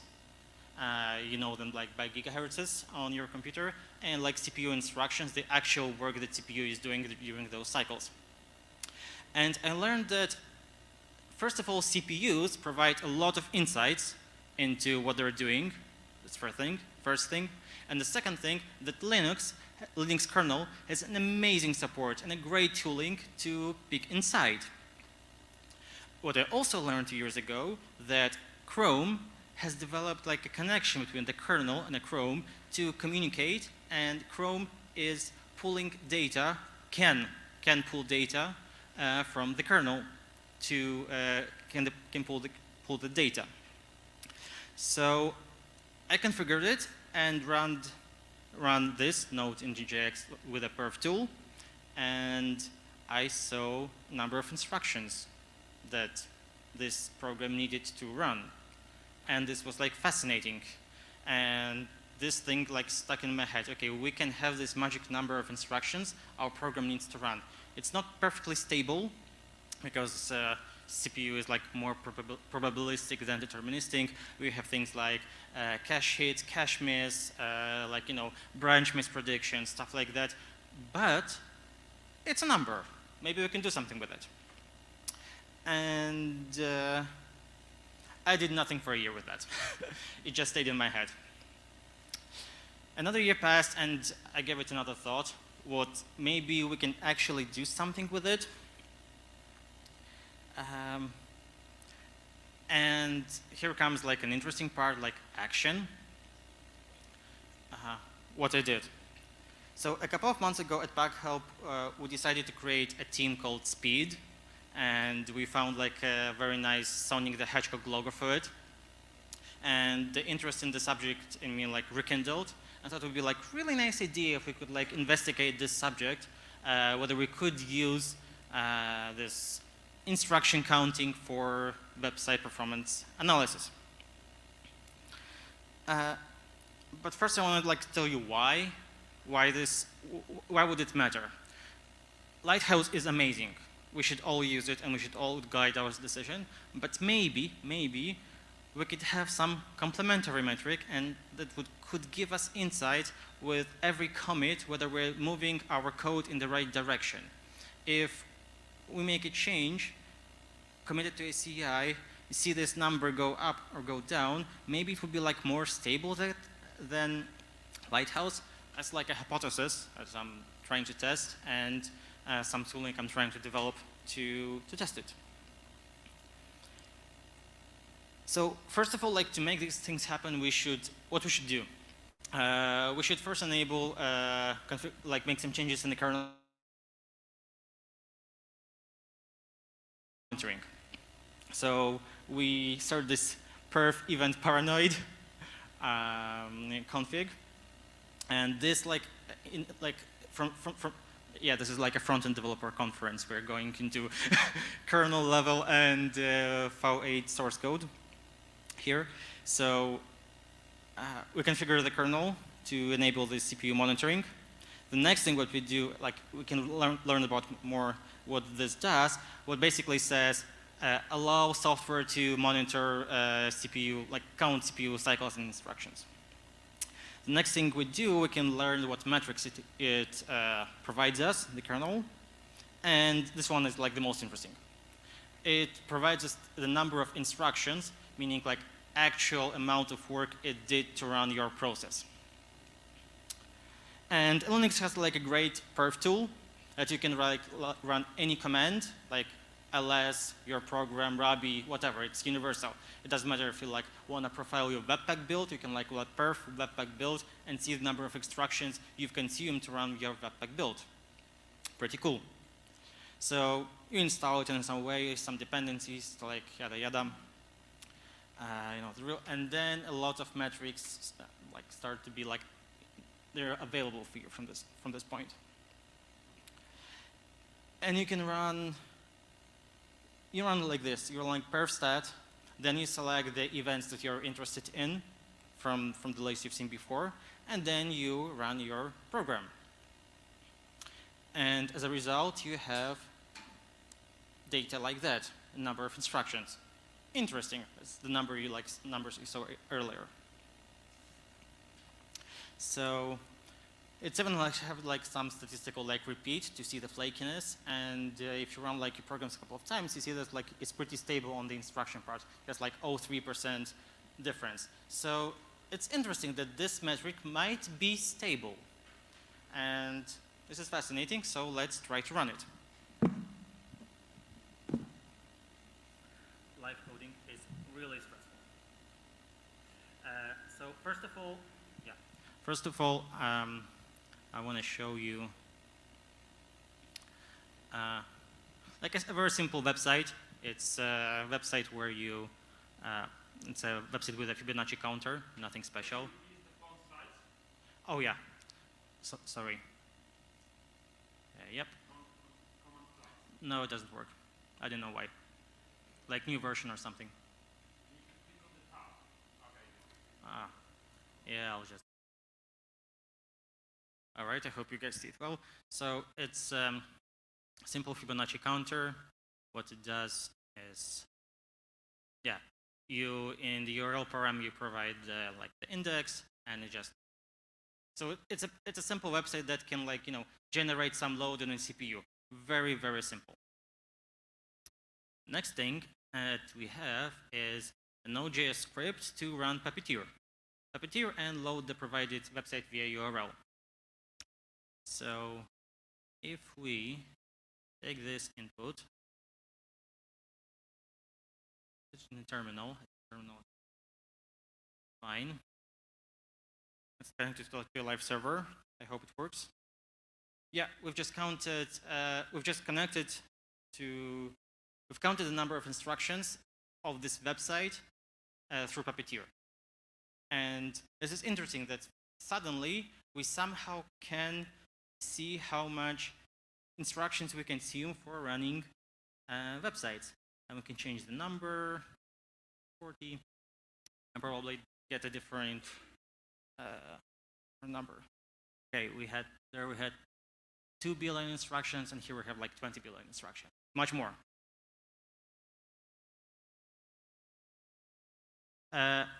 Yeah, let me show you. It's nothing special. It's just Puppeteer. It just says run Puppeteer, and that's it.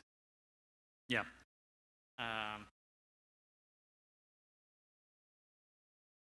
What else? We can try to make this on repeat.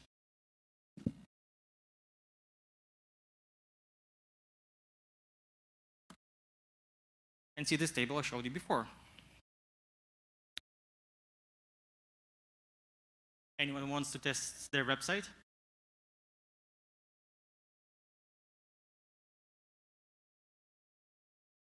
All right, and here we have like the variance of like 0.9%, like very stable when it comes to like those CPU instructions, and so it's like it's not the standard deviations, like the difference between the minimum and maximum. So it's like pretty stable. So this makes this metric interesting. So it's like I see that there is like a potential there at least to try it. So anyone wants to try? Let's try WarsawJS. No one has.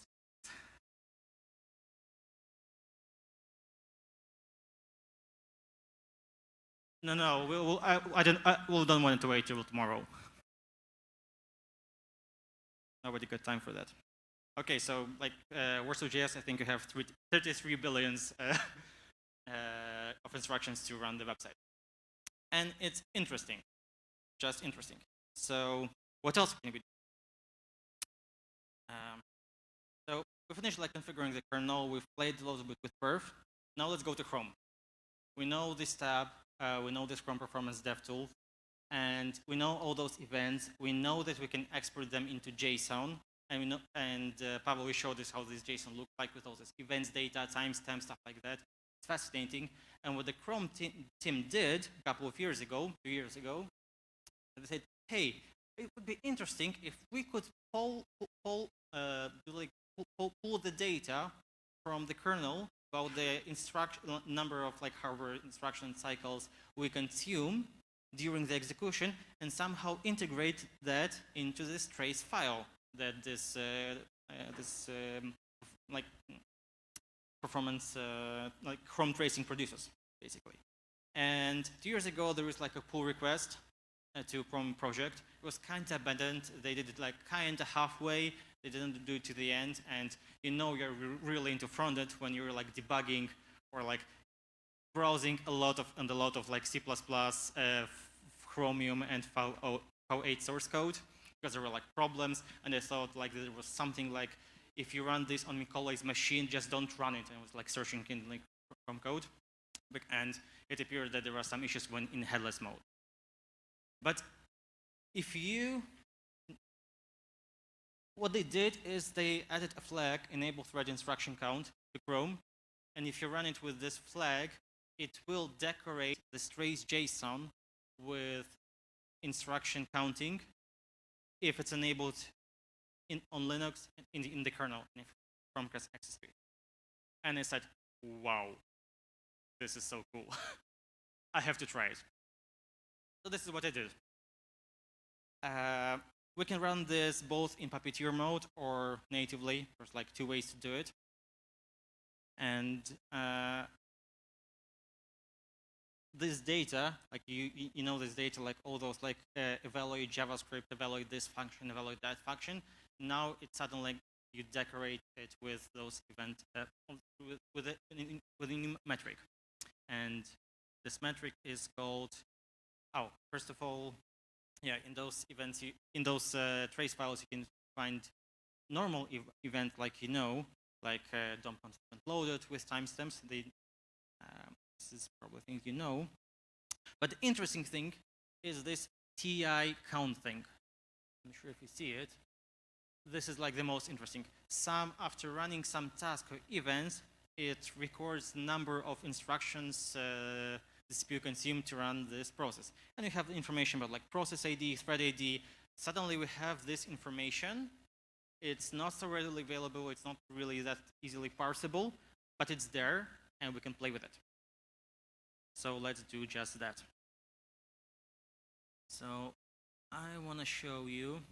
So first of all, I've showed this Fibonacci counter. What I didn't tell you is there's this Node.js file that runs Puppeteer.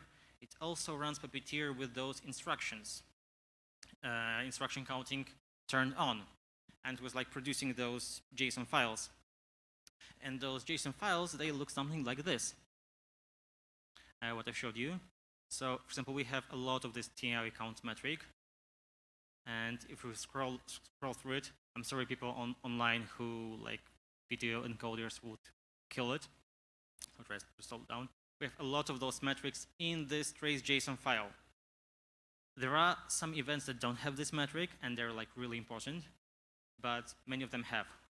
For example, one of the set I've sent in our Fibonacci, we can like set the custom performance mark, like Pavel showed before, and they're amazing, and they're also in this trace file. So we can put the performance mark at the start of our application of operation we're interested in, and then in the end, and count the number of instructions that this operation required.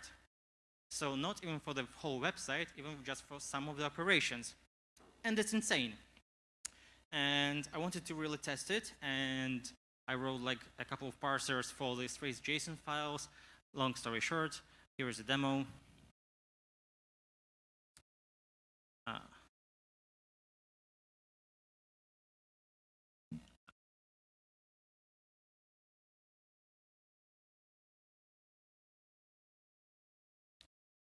So this table shows us the number of instructions for some of those operations in between.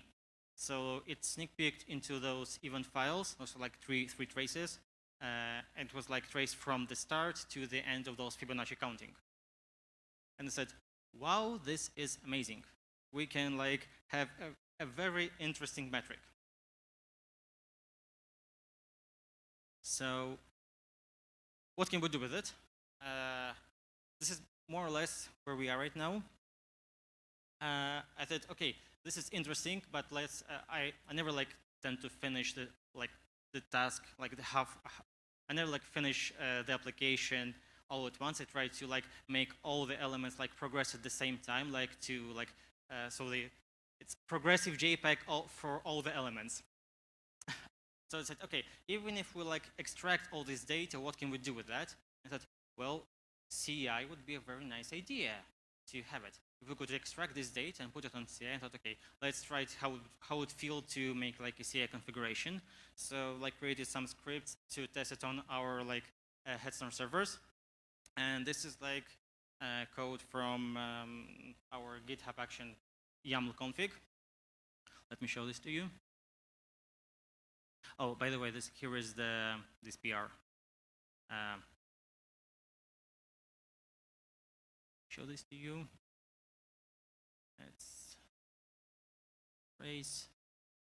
It's like it's trace parsing. What's that? Is it time? Yeah. Okay. I'm finishing. Yes.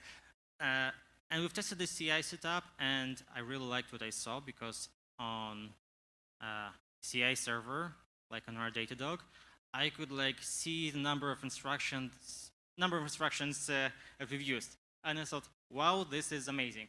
With every commit I make, I can see if I'm moving in the right direction or not. And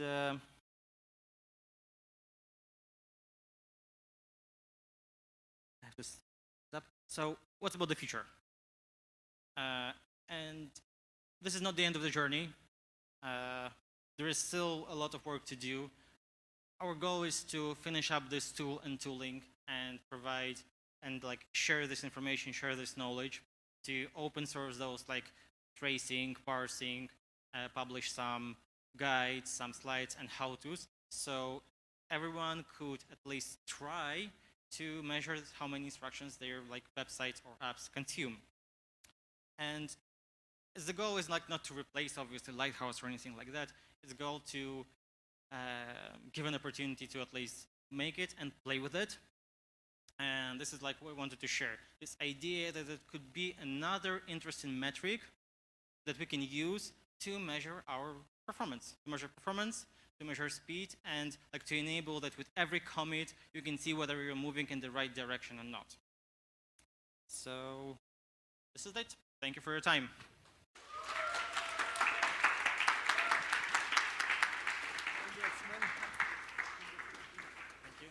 Thank you very much. Yeah, we don't have enough time for questions because it's our time. Yeah.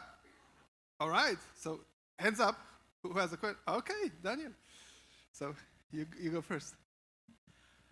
Is there any reason why you measure the instruction count rather than cycles count? Because I imagine the latter would be like more strongly correlated with wall clock time. The question was like why measuring instruction whether and not cycles, right? As I understand, it's just how the kernel works. That the instruction counting is better measure of actual work done, because there could be like wasted cycles due to something else, and they would count as used cycles, but because of like some other like process interruption. But this instruction counting like is more stable. Okay, thank you. Yeah, and if you want, you can like subscribe me on Twitter, and I might make sure when we like release like Medium articles or blog posts or this tool goes like open source, I'll just post it on Twitter. So if you want to try it, then this is the way. Amazing. And last question, again, I'd love to give you the microphone, but there is still someone with the question, right? Okay, it's yours. You're going to get the license to. I'm impressed. Thanks. So you spoiled that you are going to maybe open source that? Yeah. Yes. And how is it going to move further? Because sometimes your code base, especially, so I imagine this useful for me, for example, by executing UI tests. Yes. But like, I think at least one problem which can happen here is that we should measure instructions needed for executing each file, maybe, or something like. No, I'm very interested. I will be following you.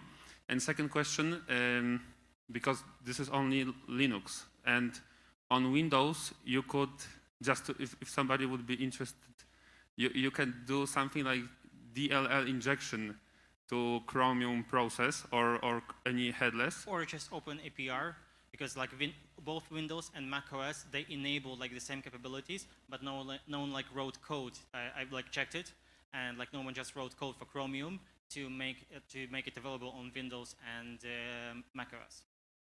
Okay. And so also it's doable, and they said like pull requests are welcomed. Okay. And have you tried just measuring with, and this is on Linux, just with time and CPU time measurement? Because this would be much, I think, easier than configuring kernel, and this would allow everybody to, because not always on shared machines, for example, or in the cloud, you can configure kernel to do that. And I think this might be the biggest problem with scaling this in clouds or open source projects. So did you try time command? No. I didn't like go that, and like yes, this is a problem. You have to have your own. You have to have your own hardware and your own kernel to like configure it.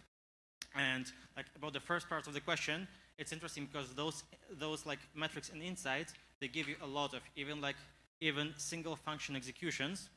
And if you try really, really deep enough and like long enough, you can measure like how many instruction you've consumed to render this specific React component. Just exactly this. You probably need to like hack the React like render element or something to make those like performance mark, to create those performance mark events, but you could actually know how many instructions you wasted on rendering divs, spans, or like avatars. Could you estimate on how much time have you spent on preparing, not on this presentation, but generally on working on this topic? I'm just curious. I would say like 40 hours probably. Like Thank you. Testing, yeah. Nice. Thank you. Amazing again. Big applause for Mikołaj.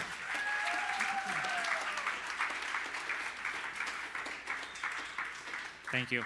Thank you, Mikołaj. We're going to send you this presentation soon, and now I'm going to ask Arkadiusz Wasilonek from PackHelp to present. Hello. Hello. Hello everyone. I'm just thank you for coming. The presentations were very good today. Actually, great and really advanced. So thank you guys. I want to say that this office is new. Actually, sorry that there is no reception or other things like here, because actually this is the first event in this office, and we didn't actually start to work here. But we want to share this office to the meetings like WarsawJS. If you want to organize a meetup here, just let us know, because we invested a lot of money in the new things like broadcast system, online live streaming services, and much more. So if you want to organize something here, we want to create a startup technological hub here for meetings. Just let us know and we'll try to help you with this. So thank you very much for coming, and yeah. Thank you. Thank you very much for your generosity. As you can see, it's now very possible to create a workshop or a meetup over here. So it's amazing, and thank you very much, Arkadiusz, for hosting us tonight actually. And one more thing for tonight, we have a special news about. I need to show you the display. Displays, yeah, mirroring, because it was off. So now I will turn on mirroring. Can you see my screen? Look, is it also possible on? All right, it's also on StreamYard. Okay, so what I wanted to say is that we finally are opening the early birds for Confront.js 2021. We still believe it's possible to do it this year. I mean, in early December, because it's the situation with COVID is still stable, and even if there's going to be a lockdown or some difficult circumstances, we are going to postpone the conference to the next quarter. So we would like to invite you to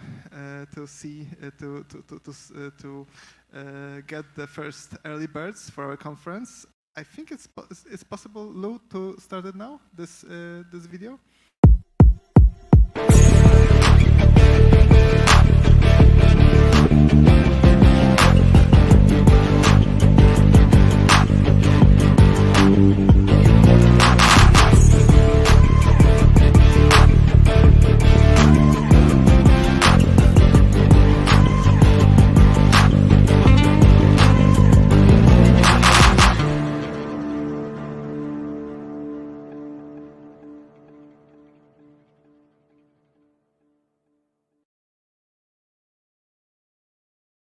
And somewhere here. It's great. So great that you all see this. Oh yeah, it's here. Okay. Now full screen.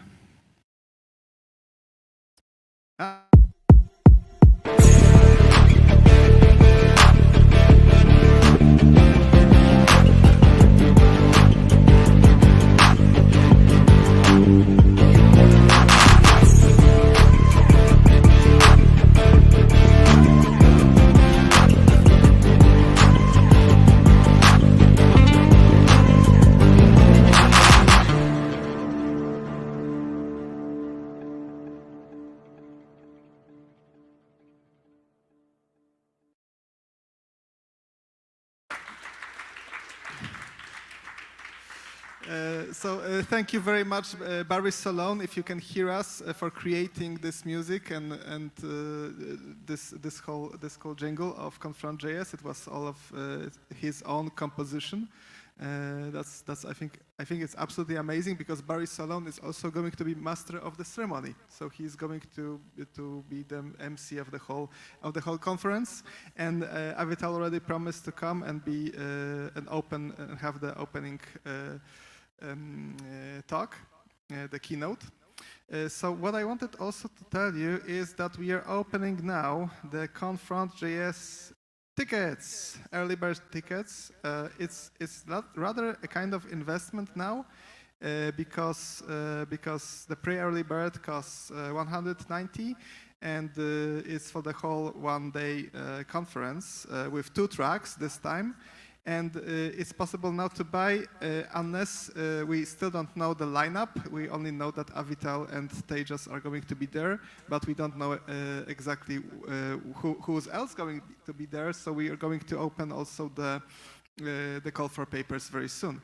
So if you're ready, you can